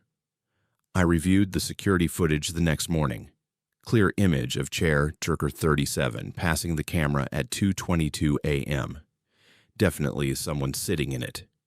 But the figure's proportions were wrong. Too tall. Limbs too long. The head was turned at an angle that looked painful, like the neck bent further than human anatomy allows. And it was facing backwards, watching the base station recede as it climbed the mountain. I couldn't identify any features. The footage just showed a dark shape in the chair, but I could see the safety bar was down, locked in place from the inside. I should have walked off the job. Any rational person would have. But I'm a mechanic. I solve problems. I figure out why things don't work and make them work. This was just another problem, another system that needed understanding. I started treating chair 37 like a diagnostic. Challenge. I documented everything. Weight measurements daily, temperature readings every hour, security footage review, maintenance log correlation. I built a data profile of chair W37's behavior, and patterns emerged. The chair was warmest between 2 a.m. and 4 a.m. Weight fluctuated by up to 60 pounds during those hours. The lift activated automatically every 11 days at exactly 2:22 a.m., always stopping when chair W37 reached the top. Security footage showed the occupied chair during each activation. Always facing backwards. Always the wrong proportions. The food offerings correlated with mechanical stability. During weeks when staff left food in chair W37, the lift had 0 unscheduled shutdowns. During weeks they didn't, failures increased by 40%. It was statistically significant. The correlation was real. I left a sandwich in chair W37 one night. Turkey and cheese, nothing special. The next morning it was gone. No crumbs, no wrapper, just gone. The chair's temperature had dropped from 68 degrees to 52 degrees.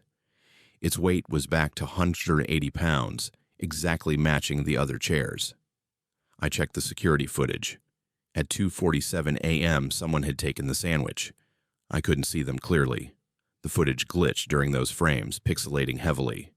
But I could see motion, something reaching from within chair W37, taking the sandwich, then retracting. The whole process took 4 seconds. After that, I started leaving food regularly. It became part of my routine. Every third night, I'd leave something in chair W37, and every time the chair would behave normally for the next 72 hours. Stable weight, stable temperature, no anomalous appearances on other lifts. The resort manager offered me a permanent position last week. Year-round lift maintenance with a significant salary increase. She said they needed someone who understood chair W37, someone who could maintain the protocols without asking too many questions, someone who'd learned the rules. I accepted. The contract starts next month. Full-time position, housing included, benefits, the works.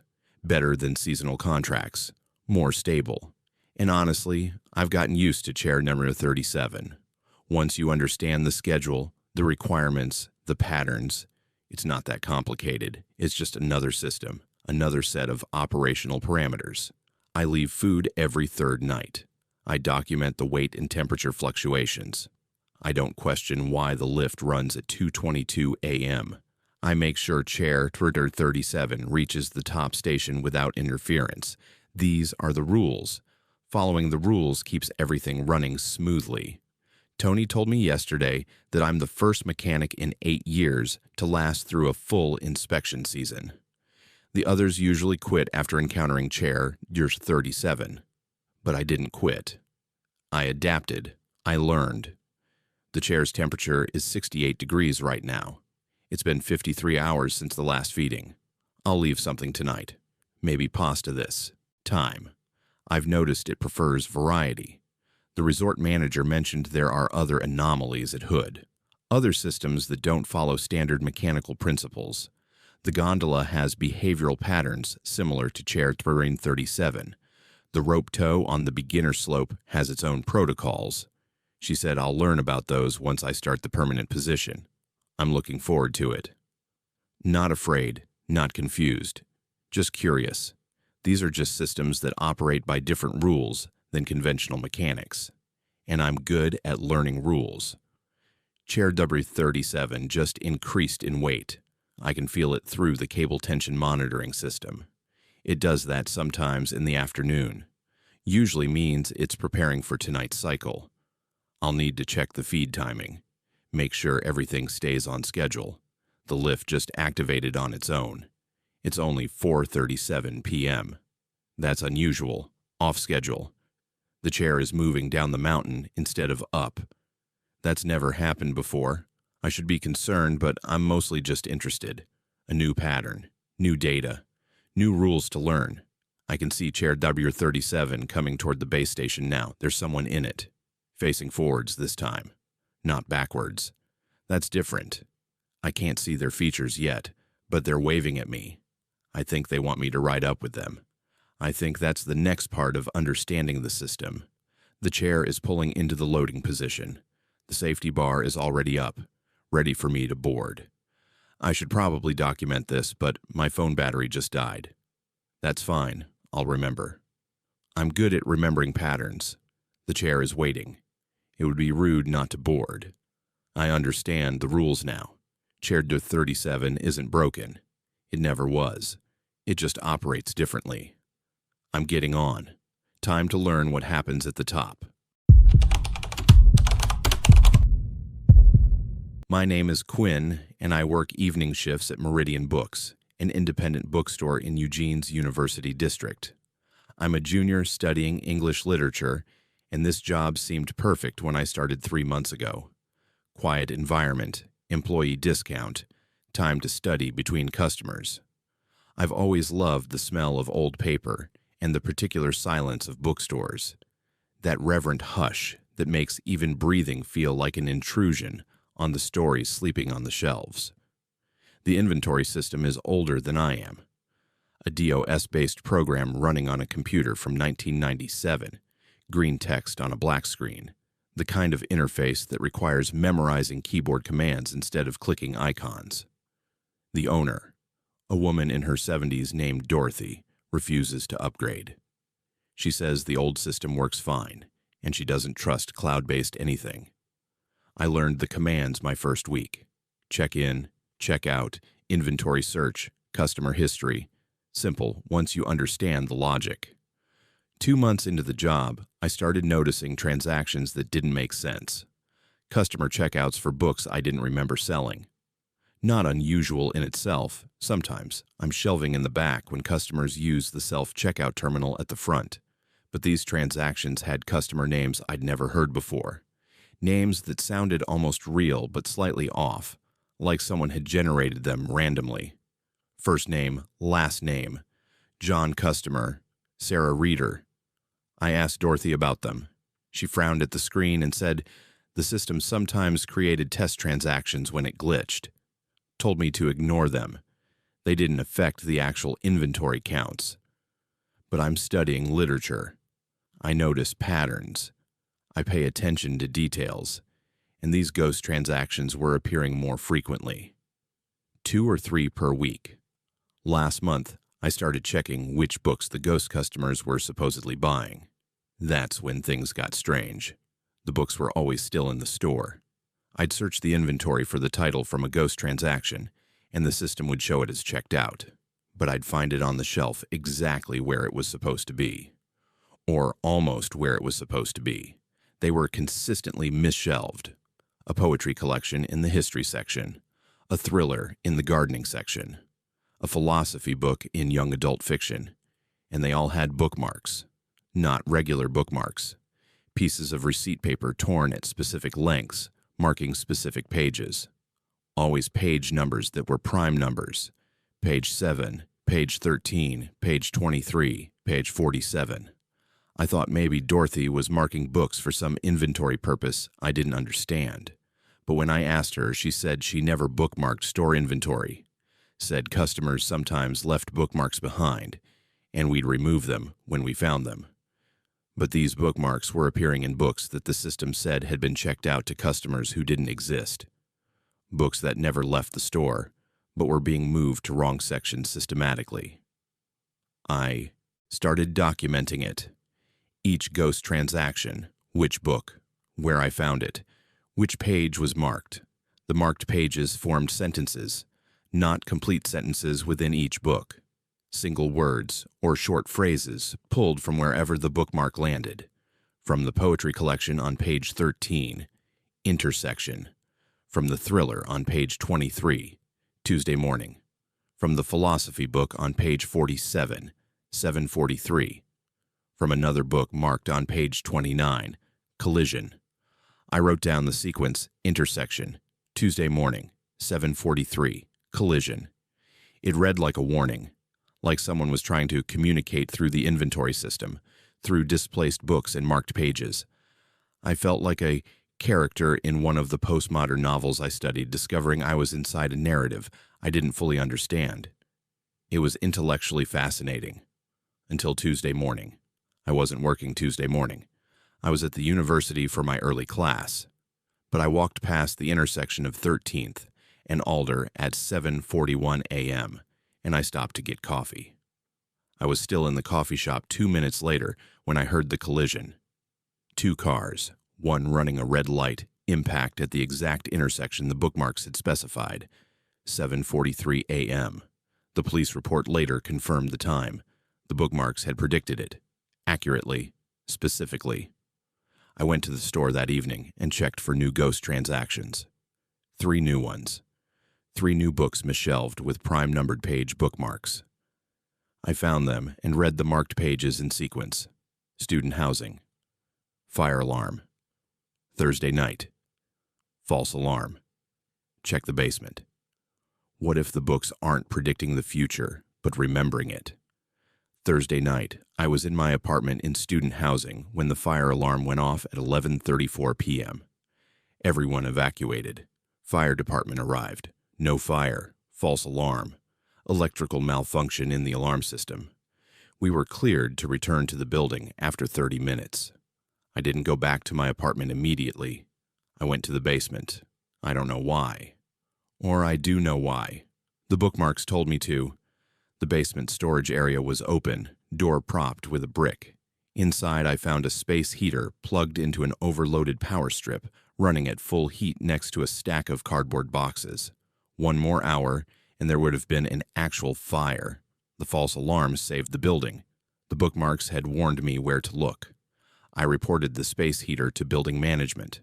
They removed it and sent an email thanking the anonymous resident who'd prevented a potential fire hazard. I didn't tell them how I knew. I couldn't explain it. I barely understood it myself. The ghost transactions were appearing daily now. I'd check the system each shift and find new impossible customers purchasing books that never left the store.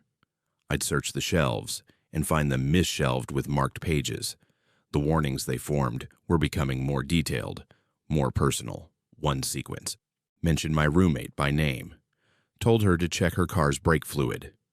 I passed the message along casually. Said I'd heard brake problems were common in her make and model. She checked. The brake line was corroded, leaking fluid. Would have failed completely within a week. The bookmarks saved her from a potential crash. Another sequence described a midterm exam question my professor would ask. Specific wording, specific topic. I studied that material extra carefully. The question appeared exactly as the bookmarks had indicated. I aced the exam. I started depending on the warnings, checking the inventory system obsessively, searching for misshelved books, reading the marked pages like prophecy, Because that's what they were. Prophecy delivered through a bookstore inventory system by customers who didn't exist, leaving messages in books that never left the shelves. I researched the store's history. Meridian Books opened in 1983, 42 years of business. I found old newspaper articles about the opening, about Dorothy's vision for an independent bookstore that would serve the university community. But when I checked the oldest ghost transactions in the system, they dated to 1978, 5 years before the store existed. Transactions for books purchased by impossible customers from a bookstore that hadn't opened yet. The inventory system was installed in 1997 when Dorothy computerized her records, but somehow it contained transaction data from before the store existed, from before the inventory system existed. Retroactive purchases logged in a database that shouldn't have contained them. I asked Dorothy about the store's location. She said the building had been a private residence before she bought it and converted it to commercial space. I searched property records. The residence belonged to a family from 1952 to 1982. Before that, the city directory listed it as Meridian Reading Society Private Library, a lending library, a place where people borrowed books. The inventory system wasn't generating ghost transactions. It was recording them. Transactions from the Reading Society that existed decades before Dorothy's bookstore. Transactions that were somehow still happening, still being logged, still moving books and marking pages. Last week, I found a transaction that made my hands shake. Customer name, Quinn Morrison. That's me. Full name, spelled correctly. But the date was 6 months from now, April 17th, 2026. The book title was The Last Inventory.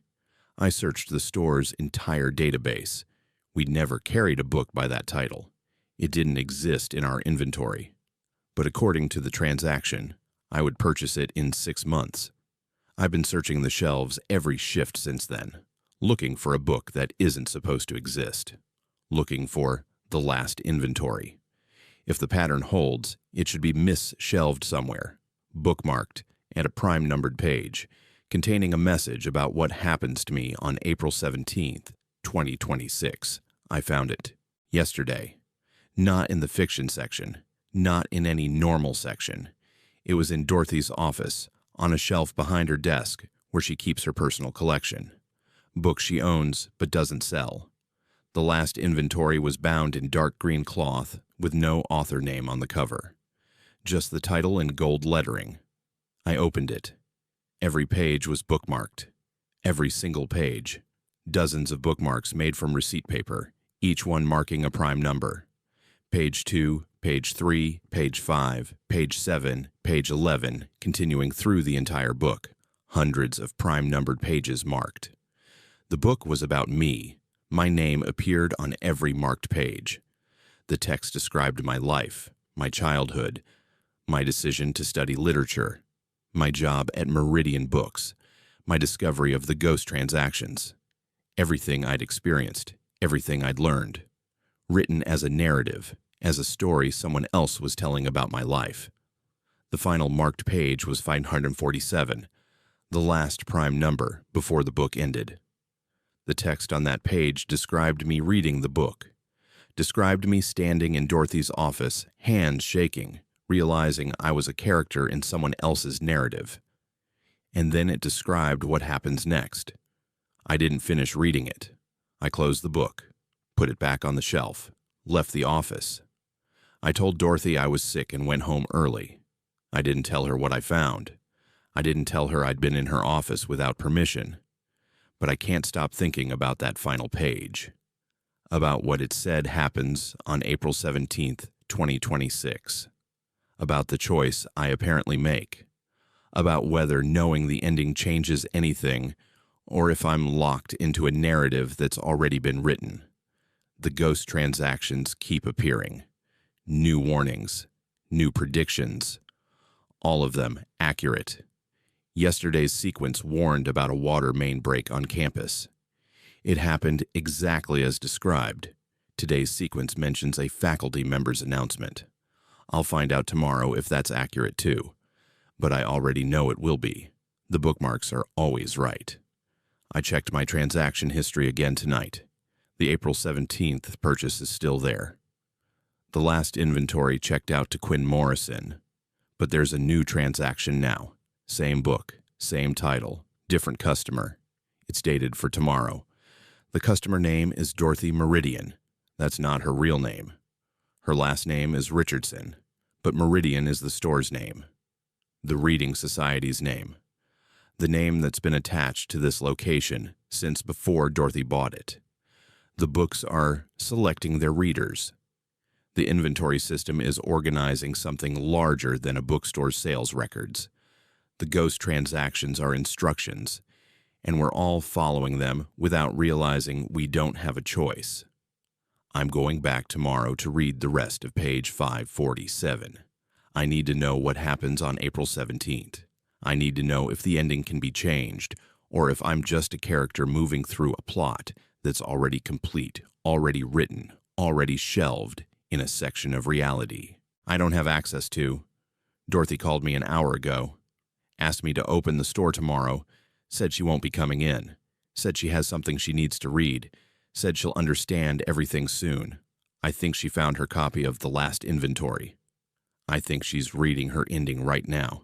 I should be terrified. Instead, I'm curious. That's worse somehow. The literary part of my brain is analyzing this like it's a text we're studying in class, examining the narrative structure, the foreshadowing, the way information is revealed through fragmented sequences. I'm treating my own life like fiction. Maybe that's what the bookmarks want. Maybe that's the point. We're all stories being read by something that exists outside our understanding, and the ghost transactions are just the moments when we glimpse the transaction record, when we see ourselves being checked out, being borrowed, being returned to the wrong shelf, with pages marked for the next reader. The inventory system just logged a new transaction. Customer name, the last reader. Date, today. Book title, Meridian Books, A Complete History. That book doesn't exist either, but I know where I'll find it tomorrow. I know it will be bookmarked. I know the pages will tell me something I don't want to know, but need to understand. I'm going to the store early, before my shift starts, before Dorothy doesn't arrive. I'm going to find that book and read every marked page. I'm going to understand what this place really is, what the inventory system is really tracking, what happens to the characters when their transactions complete. April 17th is 6 months away. Maybe that's enough time to change the ending, or maybe the ending was always meant to be read, not rewritten. The screen in front of me just refreshed. New ghost transaction. My name, today's date, book title, The Last Inventory Volume 2. There's a sequel. Of course there's a sequel. Every story continues. I'm going to the store now. I'll update this if I can, if the next marked page allows it. If you're reading this, check your local bookstore's inventory system. Search for your own name. See if you've already been checked out.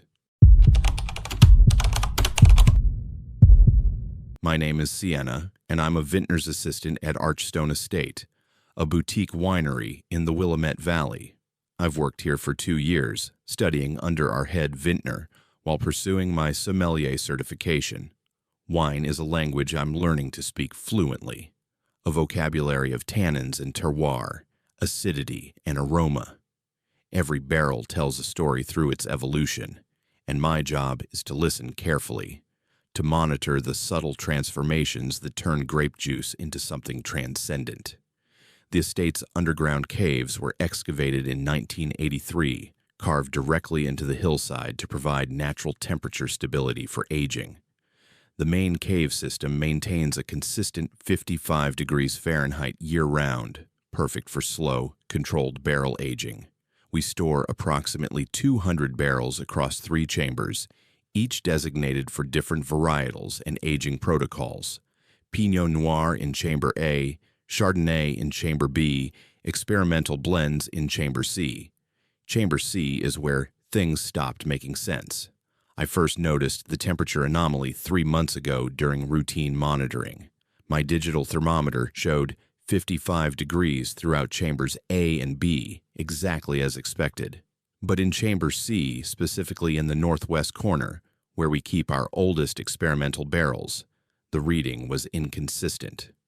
The thermometer would display 55 degrees, then flicker to 42, then to 68, then back to 55, cycling through impossible temperatures, while the cave felt uniformly cool against my skin. I assumed equipment malfunction. I replaced the thermometer. The new one showed the same fluctuating readings in that specific corner. I brought a third thermometer, a fourth, even an old mercury thermometer from the estate's original equipment. They all showed different temperatures simultaneously while positioned in the same location. Yet the air temperature felt constant. My skin registered no variation. I documented it and continued with my primary responsibility, tasting and evaluating the aging wine. We sample each barrel monthly, tracking development through careful sensory analysis. Appearance, aroma, palate, finish.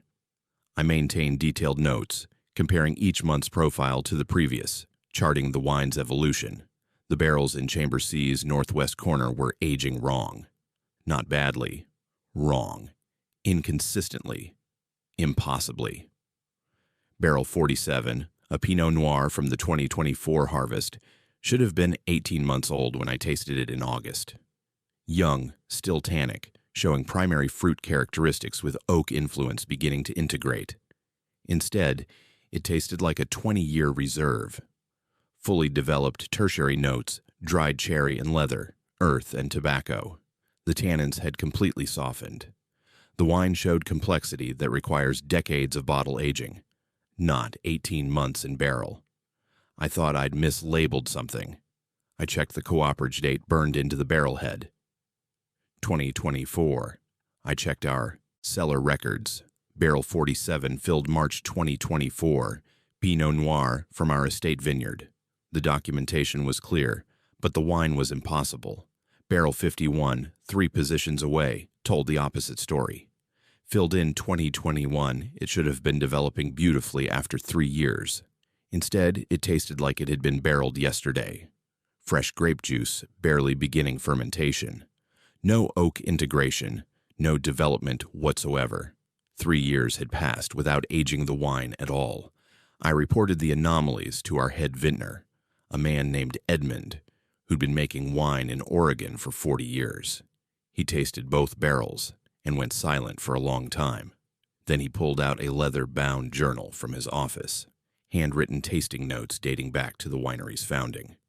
"Read the entries from 1989, he said. Northwest corner, Chamber C. The notes were written by the estate's original vintner, a woman named Celeste. Her descriptions were poetic, evocative, using language that stretched beyond conventional wine terminology.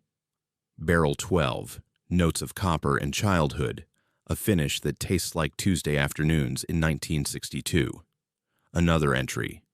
Barrel 19, the year 1847 expressed through fruit, metallic and ancient like drinking memory itself. And another. Barrel 23, Mother's Fear, rendered as acid and tannin, the taste of waiting for news that never comes. These weren't wine descriptions. They were something else. Something that used wine as a medium for expressing things wine shouldn't be able to express. "She went into the deep caves," Edmund said quietly. "In 1991. We found her 3 days later, but she wasn't the same. She could taste things in wine that no one else could taste. Flavors that shouldn't exist.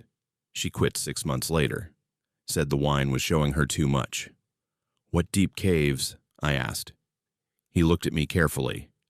"You're tasting it too, aren't you? The impossible aging. The wines that remember things." I nodded. "Then you're ready to understand the terroir. Can soil remember everything that's ever happened above it?" Edmund took me to Chamber C that evening after the tasting room closed. We walked to the northwest corner, to the barrels that aged wrong. He pressed against a section of cave wall that looked identical to the rest.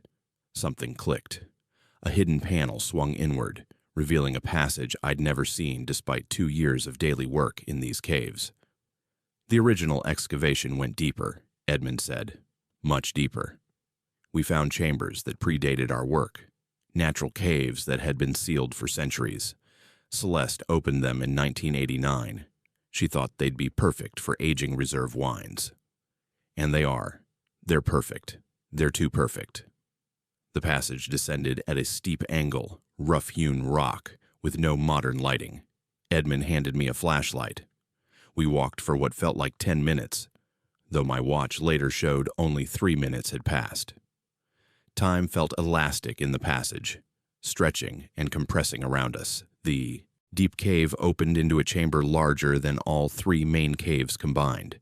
Barrels lined the walls, dozens of them, maybe hundreds. They looked old, ancient even, but the cooperage dates didn't make sense. 1847, 1923, 1956, 2038, 2062 even. Dates from the past and dates that haven't happened yet. "We don't know who put them here," Edmund said. "They were here when we opened the passage. Some are full, some are empty. The full ones contain wine we didn't make. Wine from grapes that don't grow in Oregon. Wine from years before this valley was planted with vines." I approached the nearest barrel. The date read 1847. I drew a small sample using the thief tool Edmund handed me. The wine was pristine, perfectly preserved. I tasted it. Copper and childhood, exactly as Celeste's notes had described, but also more than that. I tasted a specific memory that wasn't mine. A woman standing in a kitchen, worried about someone who hadn't returned home. The emotion was rendered as flavor, as sensation on my palate. Fear expressed through tannin structure.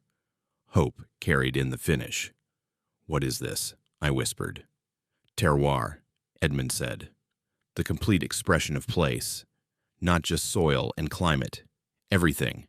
Every moment that's ever occurred in this location, every emotion, every event stored in the earth and extracted by the wine. These deep caves exist in all time simultaneously. The wine here doesn't just age, it remembers." I tasted wine from another barrel. This one dated 2038, 13 years in my future. The wine tasted like resignation and acceptance, like knowing something inevitable was approaching and making peace with it. The flavor was specific enough that I understood it was describing my own future emotion. I was tasting how I would feel in 2038 about something I hadn't experienced yet. We spent hours in that deep cave. Edmund showed me barrels he'd been monitoring for decades, explained how the wines from this chamber had unique properties. Anyone who tasted them experienced identical dreams. Not similar dreams. Identical. Frame by frame, moment by moment, the same dream sequence downloaded directly into sleep. He gave me a sample from barrel 73, dated 1923. "Taste this tonight before bed," he said. "Tell me what you dream." I did. That night, I dreamed I was walking through a vineyard that didn't exist. The vines were planted in patterns I'd never seen, geometric arrangements that felt mathematically significant.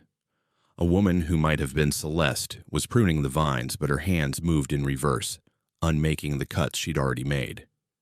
Time flowed backwards in the dream. I lived an entire day in reverse, experiencing it perfectly, every moment as clear as memory despite it being something I'd never lived forward. I called Edmund the next morning. Before I could speak, he described my dream. Every detail, exactly as I'd experienced it. "Barrel 73 always produces that dream," he said. "I've tasted it probably 50 times over the years. Same. Dream every time. What if wine isn't remembering the past, but tasting the future?" I started spending more time in the deep caves. Edmund gave me access, taught me which barrels were safe to sample and which ones would displace time. That's what he called it. Time displacement. Certain wines, when tasted, would cause 8 or 10 minutes to disappear from your perception. You'd taste the wine, and suddenly you'd be standing somewhere else in the cave with no memory of how you got there. Your watch would show the missing time, but you couldn't account for it. I experienced it 3 days ago. I tasted wine from a barrel dated 2041. The moment the wine touched my tongue, I was suddenly at the cave entrance, my sample glass empty. My phone showing 8 minutes had passed. I had no memory of walking from the deep chamber back to the main cave. No memory of finishing the wine. 8 minutes just gone. The cave acoustics changed after that. I started hearing conversations that hadn't happened yet. Echoes carrying forward from the future instead of reflecting back from the past. I'd hear myself talking to Edmund about topics we hadn't discussed. I'd hear visitors on tours commenting on wines we hadn't released. The sounds were clear, specific, temporally displaced. Yesterday, I heard my own voice describing a wine I'd never tasted. The 2043 Reserve shows remarkable complexity, I heard myself say. Notes of stone fruit and existential dread with a finish that tastes like finally understanding. The words echoed through the cave from somewhere ahead in time, my future self speaking to someone I couldn't hear. Edmund called me into his office this morning. He said I'd been selected for the Master Vintner program. Not our regular apprenticeship, a different program, one that only exists in the deep caves, one that Celeste completed before she left, one that teaches you to taste terroir completely, to perceive every moment stored in the earth, to understand wine as a temporal medium rather than just a beverage. You'll live in the caves for 6 months, he explained, tasting systematically through the barrels, learning to navigate time through flavor, understanding how the valley stores memory and releases it through fermentation. It's not what you think wine education is. It's something older, something the grapes have always known, but we're only beginning to understand. I accepted. Of course I accepted. My sophisticated vocabulary for describing wine is already degrading. I'm losing the precise terminology I spent years developing. Tannin, acidity, body, finish. These words feel inadequate now. They describe wine's surface, not its depth, not what it actually is. The deep caves are teaching me a different language, one that doesn't have words yet, or maybe it has all the words that will ever exist, and I'm just learning to taste them. I move to the caves next week. Edmund is setting up a cot in Chamber C, near the passage to the deep caves. I'll taste 1 barrel per day, document what I experience, learn to hold multiple time frames in my perception simultaneously, learn to age as the wine ages, learn to remember as the terroir remembers. I tasted myself again yesterday. Not wine that made me taste my future emotions. Myself. Physically. My own temporal essence stored in a barrel dated with today's date. I tasted like uncertainty and curiosity, like standing at a threshold between understanding and mystery, like someone about to learn something that can't be unlearned. The wine from that barrel is still aging, still developing, still becoming whatever it will eventually be, and I'm aging with it, connected to it through some process Edmund says I'll understand once I complete the program. Celeste left notes in the deep caves. I found them yesterday, carved into the barrel staves. Not written. Carved. Her handwriting transformed into grooves in the wood, messages that will age as the barrels age, messages that will only make complete sense after decades of reading. One note says, "The valley doesn't grow grapes. It grows time. We just harvest it." Another says, "You'll taste yourself becoming. That's the final lesson." I start the program in 6 days. Edmund says I should prepare by simplifying my life, reducing attachments to temporal linearity, practicing existing in multiple moments simultaneously. I don't fully understand what that means, but I'm tasting it. It's in the wine. It's been in the wine all along. The terroir is ready to teach me. I just need to learn how to listen with my palate instead of my ears, how to taste what the earth remembers about time itself. I'll understand soon. The wine promises I'll understand. 6 days until I descend. 6 days until I age properly. Until my terroir expresses completely. I can already taste it. It tastes like transformation rendered as flavor, like the moment before becoming something else entirely. The caves are calling. The barrels are ready. The wine knows what I'll become before I become it. I'm ready to ferment. My name is Rowan, and I've been guiding rafting trips on the Rogue River for 5 seasons. It's honest work that keeps me outdoors, challenges me physically, and pays well enough during the summer months that I can spend winters traveling. I know this river like most people know their neighborhood streets. Every rapid, every eddy, every campsite between Grave Creek and Foster Bar. 40 miles of some of the best whitewater in Oregon. I've run it probably 200 times. I know where the current pulls, where the rocks hide, where to beach the rafts for the night. The river doesn't surprise me anymore. Or it didn't until this season. We run 3-day trips, putting in at Grave Creek with 6 rafts, usually carrying 20 to 30 guests plus 4 guides. I'm lead guide, responsible for navigation and safety decisions. We carry GPS trackers in each raft for safety and logistics, satellite-linked devices that ping our location every 15 minutes. The company monitors our progress from their office, making sure we stay on schedule and stay safe. In June, during my 3rd trip of the season, I noticed something odd about the GPS data. We were running downstream through Mule Creek Canyon, a technical section that drops about 60 feet in 2 miles. Fast water, tight turns, Class 4 rapids. I checked my GPS tracker after we cleared the canyon, expecting it to show our position near Blossom Bar Rapid, about mile 32 of the trip. The tracker showed we were at mile 28. We'd apparently traveled upstream, 4 miles upstream through rapids that only flow one direction. I figured the device had glitched. Satellite coverage can be spotty in the canyon. I made a note to check it at our evening camp.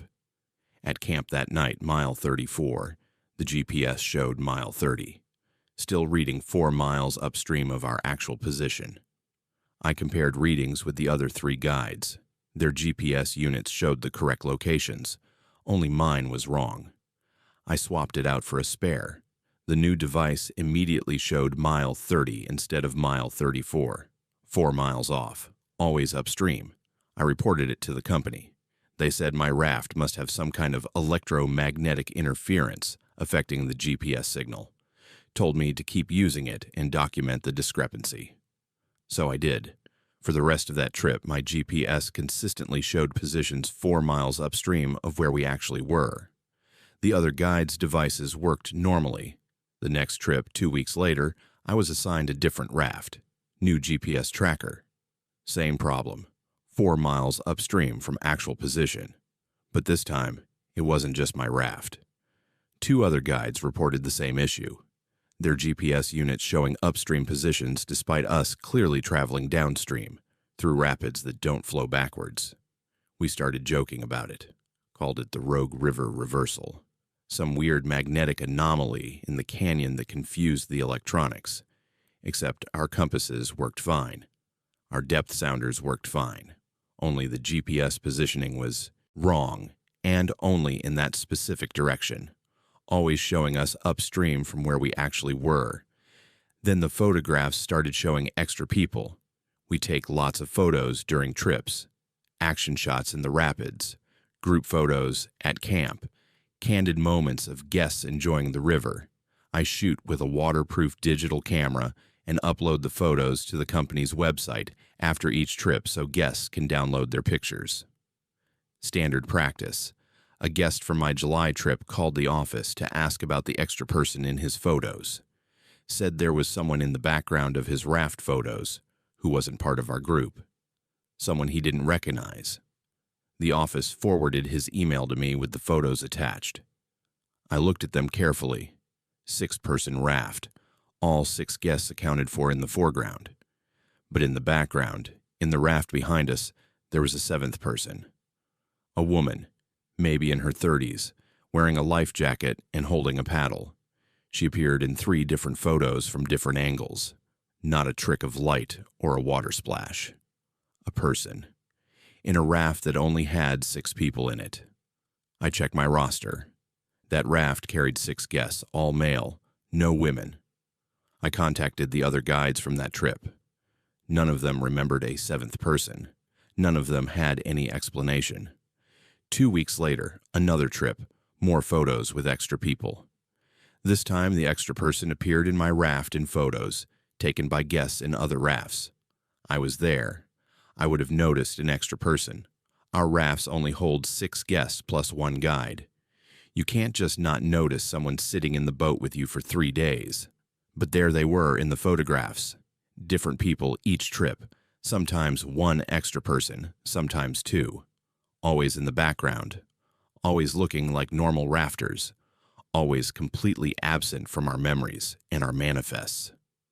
What happens when you realize you can't trust your own eyes about who's in the boat with you? In August, we had a guest who recognized one of the extra people in her photos. An older woman, maybe 60, traveling with her daughter. They were looking through the trip photos I'd posted when she went silent. Pale. Her hands were shaking. "That's my brother," she said, pointing at an extra person in one of the raft photos. "That's Nathan. He drowned on this river in 1979. I looked at the photo. The extra person was a man in his 20s, wearing an old-style life jacket from the 70s, sitting in the back of a raft and smiling at the camera. The woman pulled out her phone and showed me a picture from 1979. Her brother Nathan, on a rafting trip, wearing the same life jacket, the same smile. It was unmistakably the same person. Nathan had drowned at Blossom Bar Rapid in 1979, got caught in a hydraulic, and never resurfaced. His body was recovered 3 days later. This woman had been on that trip, had watched her brother drown, and now here he was, appearing in photographs from a trip 46 years later, rafting, the same stretch of river like he'd never died. I didn't know what to tell her. I apologized, said I'd report it to the company. But what was I reporting? That ghosts were appearing in our trip photos. That the river was somehow recording people who died here and inserting them into current photographs. The river depth readings started making no sense in September. We carry sonar depth finders for safety, monitoring water depth to avoid grounding the rafts on rocks or sandbars. The Rogue averages 8 to 15 feet deep in most sections, dropping to 30 or 40 feet in the deepest pools. At mile 29 near Mule Creek, my depth finder showed 12 feet. Standard reading for that section. I asked the guide behind me to check his depth finder. He radioed back. 190 feet. We were in the exact same section of river, rafts maybe 50 feet apart. His sonar showed 190 feet. Mine showed 12. We stopped and compared readings. Both devices were working correctly according to their self-diagnostics. They just disagreed about how deep the water was beneath us. Both readings couldn't be correct, but they were both correct according to the equipment. The river was simultaneously 12 feet deep and 190 feet deep in the same location. I dropped a weighted line. It hit bottom at 13 feet. But when the other guide dropped his weighted line, it kept going. He let out 200 feet of a line and never touched bottom. The river had multiple depths occupying the same space. The radio communications got stranger after that. We use VHF radios to coordinate between rafts and communicate with base camp. Standard frequencies, standard call signs. But starting in mid-September, we'd occasionally get responses from call signs that weren't active. Old call signs from the 60s and 70s that the company had retired decades ago. I'd radio base camp, "This is Rogue Lead, approaching mile 32, and get a response. Copy Rogue Lead, "This is Old Base, show you at mile 36, all clear." Old Base hadn't been a valid call sign since 1967, but someone was using it, responding to my calls, giving me position reports that were 4 miles off, just like the GPS. Other guides heard it too. We'd compare notes at camp. All of us occasionally getting responses from outdated call signs, voices that sounded like they were coming through old analog radios instead of modern digital equipment. Voices giving us information about river conditions that didn't match what we were seeing, but might have matched what the river looked like decades ago. Last week, I found the reversed mile markers. We use permanent mile markers along the river corridor, metal posts driven into the banks with numbers indicating distance from Grave Creek. They're navigational references helping guides confirm position and estimate remaining distance. At mile 29, I noticed the marker was wrong. It read 34. I figured someone had vandalized it or installed it incorrectly. Then I checked the next marker downstream. It read 35. The numbers were increasing as we traveled downstream, counting upward instead of downward. Mile 29 was marked as 34. Mile 30 was marked as 35. Mile 31 was marked as 36. For that entire stretch, about 3 miles of river, the mile markers were numbered in reverse, counting upward as we flowed downstream. I radioed the other guides. They saw the same thing. The markers themselves were real, physically present, correctly installed.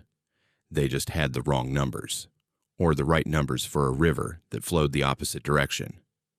The emergency beacon activated yesterday.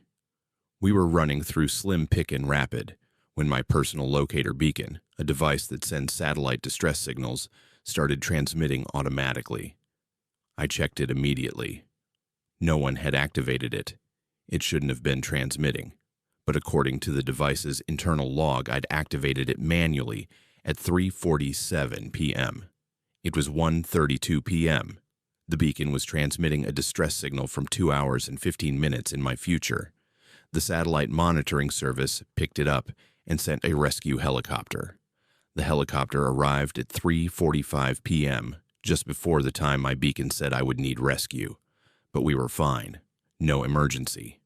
No reason for the beacon to activate. Except it did activate. At exactly 3:47 p.m., I felt myself reach for it, press the button, send the distress signal. Not because we were in danger, but because I remembered doing it from when the beacon had transmitted earlier, or later, or whenever it actually happened. Time doesn't flow linearly on this stretch of river anymore. The company called me yesterday evening, offered me a promotion, lead guide for their deep-season winter trips. I never heard of winter trips on the Rogue. The river is too low, too cold, not safe for commercial rafting November through March, but the booking manager showed me reservations, dozens of them. Winter trips scheduled every week from November through February. Trips I don't remember the company ever offering. Trips with manifests that list guest names but no contact information. Trips that are somehow already paid for but have no payment records. We need someone who understands how the river flows during deep season, the manager said. Someone who's already experiencing the temporal variations. You're ready. I asked what he meant by temporal variations. He smiled and said, I'd been documenting them all season. The reversed GPS, the depth anomalies, the radio call signs from the past, the photos showing people who aren't there. He said that's what happens when you guide on the Rogue long enough. You start seeing the river as it really is, not just its current state, but all its states simultaneously. Past, present, and future flowing together. The winter trips go deeper, he said. They navigate sections of the river that only exist during certain months. Sections that flow through other years. You'll understand once you start. I accepted. I don't know why. Or I do know why. The river makes more sense now than it did when I thought it only flowed one direction through one time period. The reversed mile markers are correct if you're traveling upstream through downstream currents. The GPS showing upstream positions is accurate if you're moving through a river that flows both directions simultaneously. The extra people in photos are real if the river contains everyone who's ever rafted it. All of them, still here, still running the rapids, still making the same 3-day journey they made decades ago. I start the deep season trips next month. The first group is scheduled for November 8th. The manifest lists 12 guests, but 6 of the names are from people who drowned on this river between 1960 and 1985. I'm supposed to guide them anyway, pick them up at mile markers that don't exist yet, navigate rapids that only form during winter months in specific years. The training manual arrived yesterday. It's written in reverse chronological order. I have to read it backwards, starting with the ending and working toward the beginning. That's the only way it makes sense. The river flows different when you understand it. Not downstream, not upstream, just all directions simultaneously, carrying everything that's ever been on its water, showing you positions that exist in multiple times and places at once.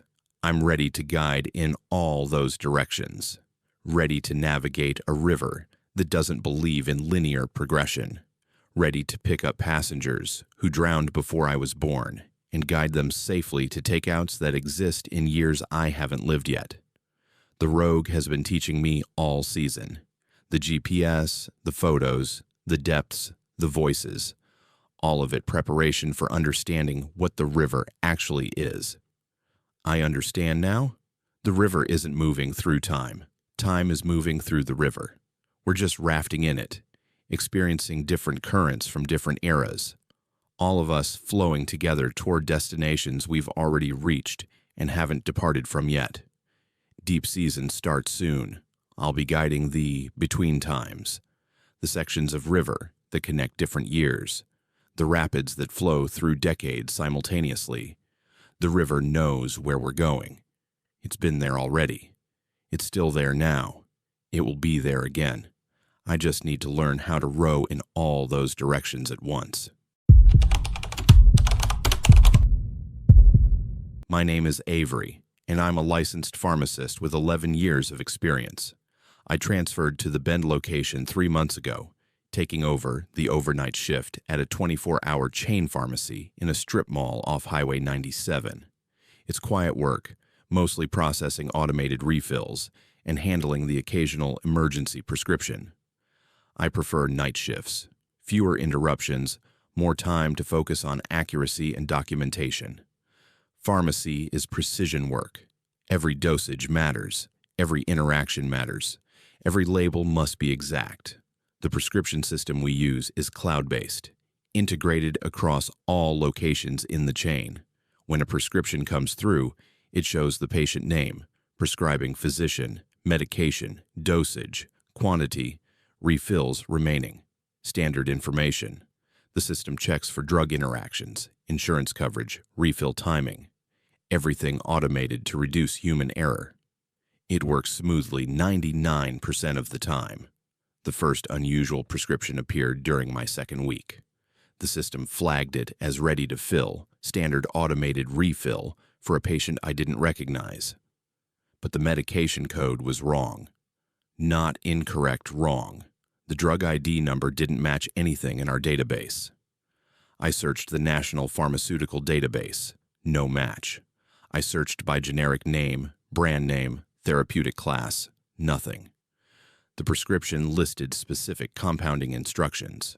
Combine 30 mg of existing medication A with 15 mg of existing medication B, processed through standard encapsulation. The instructions were detailed, professional, exactly the kind of compounding order we handle regularly. But the resulting compound didn't match any known pharmaceutical. The combination had no therapeutic purpose I could identify. The medications didn't interact in any medically logical way. I called the prescribing physician to verify. The number on file went to a medical office that had been closed for 3 years. I looked up the physician's DEA number, the federal registration required for prescribing controlled substances. Valid number, properly formatted, showing active status. But when I searched the physician's name, I found an obituary. Dr. Lawrence Kensington, deceased 2019, 6 years dead. Still writing prescriptions with an active DEA number. I documented the discrepancy and set the prescription aside for the day shift pharmacist to review, but the system kept generating it every night. Automated refill ready.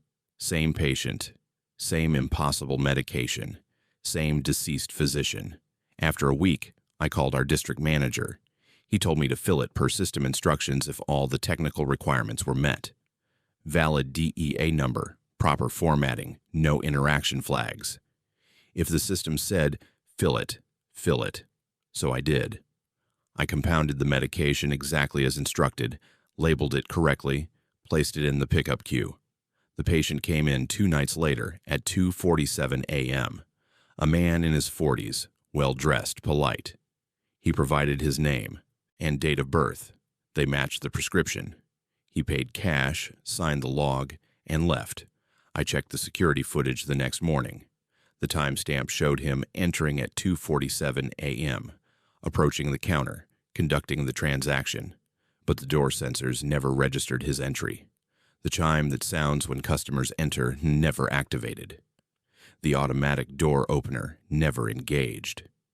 He appeared in the camera footage, but no sensor in the building detected his presence. More prescriptions started appearing. Different patients, different impossible medications, different deceased physicians. All with valid DEA numbers. All with detailed compounding instructions that produced pharmaceuticals I couldn't identify. I filled them because the system said to fill them, because technically all the requirements were met. The patients who picked up these prescriptions were always polite, always knew exactly what they were picking up, always paid cash, and none of them triggered the door sensors. They appeared on camera, but not in any physical detection system. Like they existed in video footage, but not in 3-dimensional space.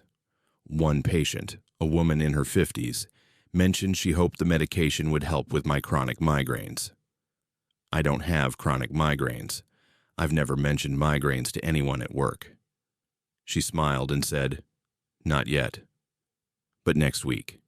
The prescription will help when you're ready."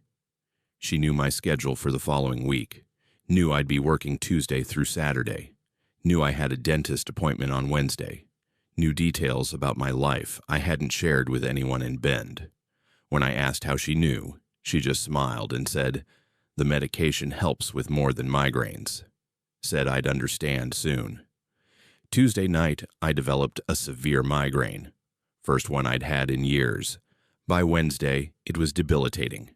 I called in sick to my dentist appointment. By Thursday, I was desperate for relief. That's when I noticed a prescription in the system with my name on it. Filled 3 days ago, ready for pickup, medication for severe migraines, prescribed by Dr. Kensington, the physician who died in 2019. I hadn't requested this prescription, hadn't seen a doctor, hadn't reported migraines to anyone, but there it was, in the system, filled and waiting. The label had my name, correct date of birth, correct address. Everything accurate except I'd never ordered it. I took the medication home. I didn't fill it for myself, that would be unethical. But it was already filled. Already in the system. Already labeled with my name.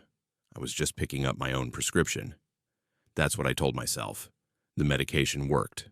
The migraine disappeared within 30 minutes. But I started noticing things. Prescriptions in the system for conditions that hadn't been diagnosed yet. A patient picking up diabetes medication 2 weeks before their diagnosis. Another getting chemotherapy prescriptions before the cancer showed up on any scan. The system was generating medications for future conditions, treating illnesses that hadn't manifested. And the patients knew. They'd come in asking for prescriptions they shouldn't have known about, picking up medications for diagnoses they hadn't received, taking preventive treatment for conditions that didn't exist yet but would exist soon. When does pharmacy stop being treatment and start being prophecy? I found the storage room 3 weeks ago. I was looking for extra stock of a common antibiotic when I noticed a door I'd never used. No label, just a plain door near the loading dock. I assumed it was a janitorial closet, but when I opened it, I found shelves stocked with medications. Hundreds of bottles. None of them in our inventory system, none of them with familiar labels. The bottles had prescription labels, patient names, pickup dates ranging from next week to 3 years from now, future prescriptions already filled, already labeled, already waiting. I found one with my name, pickup date 6 months from now, medication code I didn't recognize. Instructions. Take as directed for expanded perception. Side effects may include temporal awareness and formulary comprehension. I should have reported it, should have documented everything and contacted corporate headquarters. But I was curious. I'm a scientist. I understand methodology. These prescriptions followed proper protocols. They had valid DEA numbers, correct formatting, appropriate compounding instructions. They were technically perfect, just temporally impossible. I started studying the patterns. The impossible medications were prescribed for specific conditions, not diseases exactly, more like states of being, temporal misalignment, chronological displacement, future-present integration disorder, conditions that don't exist in any medical textbook, conditions that describe existing in multiple time frames simultaneously. The patients picking up these medications were calm, knowing, prepared. They understood they were treating conditions they didn't have yet. They accepted that their prescriptions came from dead doctors. They paid cash because insurance doesn't cover medications that don't exist. And they never questioned why the pharmacy was filling impossible prescriptions. Last week, the system started generating prescriptions dated further into the future. Next year, 5 years out, 10 years out. Medications for patients who haven't been born yet. Treatments for diseases that haven't been discovered. All of it queuing up in our system, ready to fill, waiting for patients who will eventually arrive. The district manager called yesterday, said I'd been selected for the expanded formulary program, an advanced training program for pharmacists who demonstrate temporal flexibility and protocol adherence in non-standard situations. He said only certain pharmacists are suitable for the program. Those who can follow proper procedures, even when the procedures lead to impossible outcomes. I asked what the program entailed. He said I'd learn to compound medications across time frames, fill prescriptions that originate in different years, maintain inventory for a patient base that exists in multiple time periods simultaneously. Essentially, I'd become a pharmacist serving customers from past, present, and future concurrently. You've already been doing it, he said, for 3 months, filling prescriptions from deceased physicians, serving patients who don't trigger sensors. You're ready for the full program. He's right.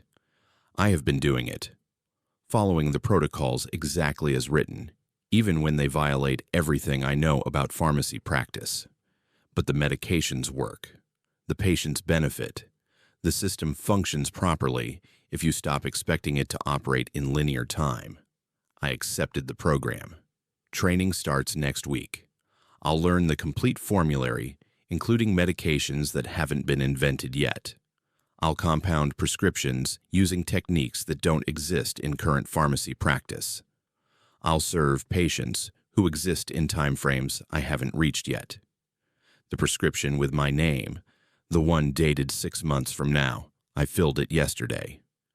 I know I'm not supposed to fill my own prescriptions, but technically I didn't. It was already filled. I just picked it up, following the system instructions, maintaining proper protocols. I took the first dose this morning. The side effects are manageable. Mild temporal disorientation, occasional awareness of events that haven't happened yet, a persistent sense that I'm working multiple shifts simultaneously across different time periods. Nothing I can't handle. I understand the expanded formulary program now. It's not about serving customers in the present. It's about serving all customers across all time periods they exist in. The pharmacy isn't a building in a strip mall. It's a temporal distribution point, a place where medications flow through time to reach patients whenever they need them. The impossible prescriptions make sense now. They're not impossible. They're just operating in a time frame I wasn't perceiving correctly. Dr. Kensington isn't dead. He's still writing prescriptions from 2019, and they're arriving here in 2025 through the system's temporal integration. The patients who don't trigger sensors aren't ghosts. They're just existing slightly displaced from current time, present enough to pick up prescriptions, but not fully synchronized with this moment. I'm learning to exist that way too, present in October 2025, but also filling prescriptions for patients in 2027, compounding medications prescribed in 2018, maintaining inventory for decades I haven't lived through yet. The expanded formulary program teaches you to work across all those timeframes simultaneously. My next dose is in 4 hours. The prescription label says to take it twice daily for 6 months, then is needed for temporal maintenance. The side effects will stabilize. The temporal awareness will become normal. I'll learn to perceive the pharmacy as it actually exists, serving all its customers across all the years they visit, all the prescriptions they need, all the medications they'll require before they know they need them. The system is already generating prescriptions for me dated years from now, maintenance medications for conditions I'll develop, preventive treatments for illnesses I haven't encountered. The pharmacy is preparing for my future self just like it prepared for my present self 6 months ago, when it filled that first prescription with my name. I'm both the pharmacist and the patient now, filling prescriptions and picking them up, serving customers and being served, existing in the present while working across decades. The expanded formulary program is working. I can feel it integrating. The side effects are manageable. The temporal awareness is clarifying. I understand now. The pharmacy has always operated this way. I was just finally ready to perceive it correctly. If this story left you questioning the boundaries of time and reality, you're exactly where you need to be. Subscribe to Unspoken Fears for more true horror stories that will challenge everything you thought you knew about the world around you. Hit that notification bell because our next video drops soon, and trust me, you won't want to miss it. Share your thoughts in the comments below.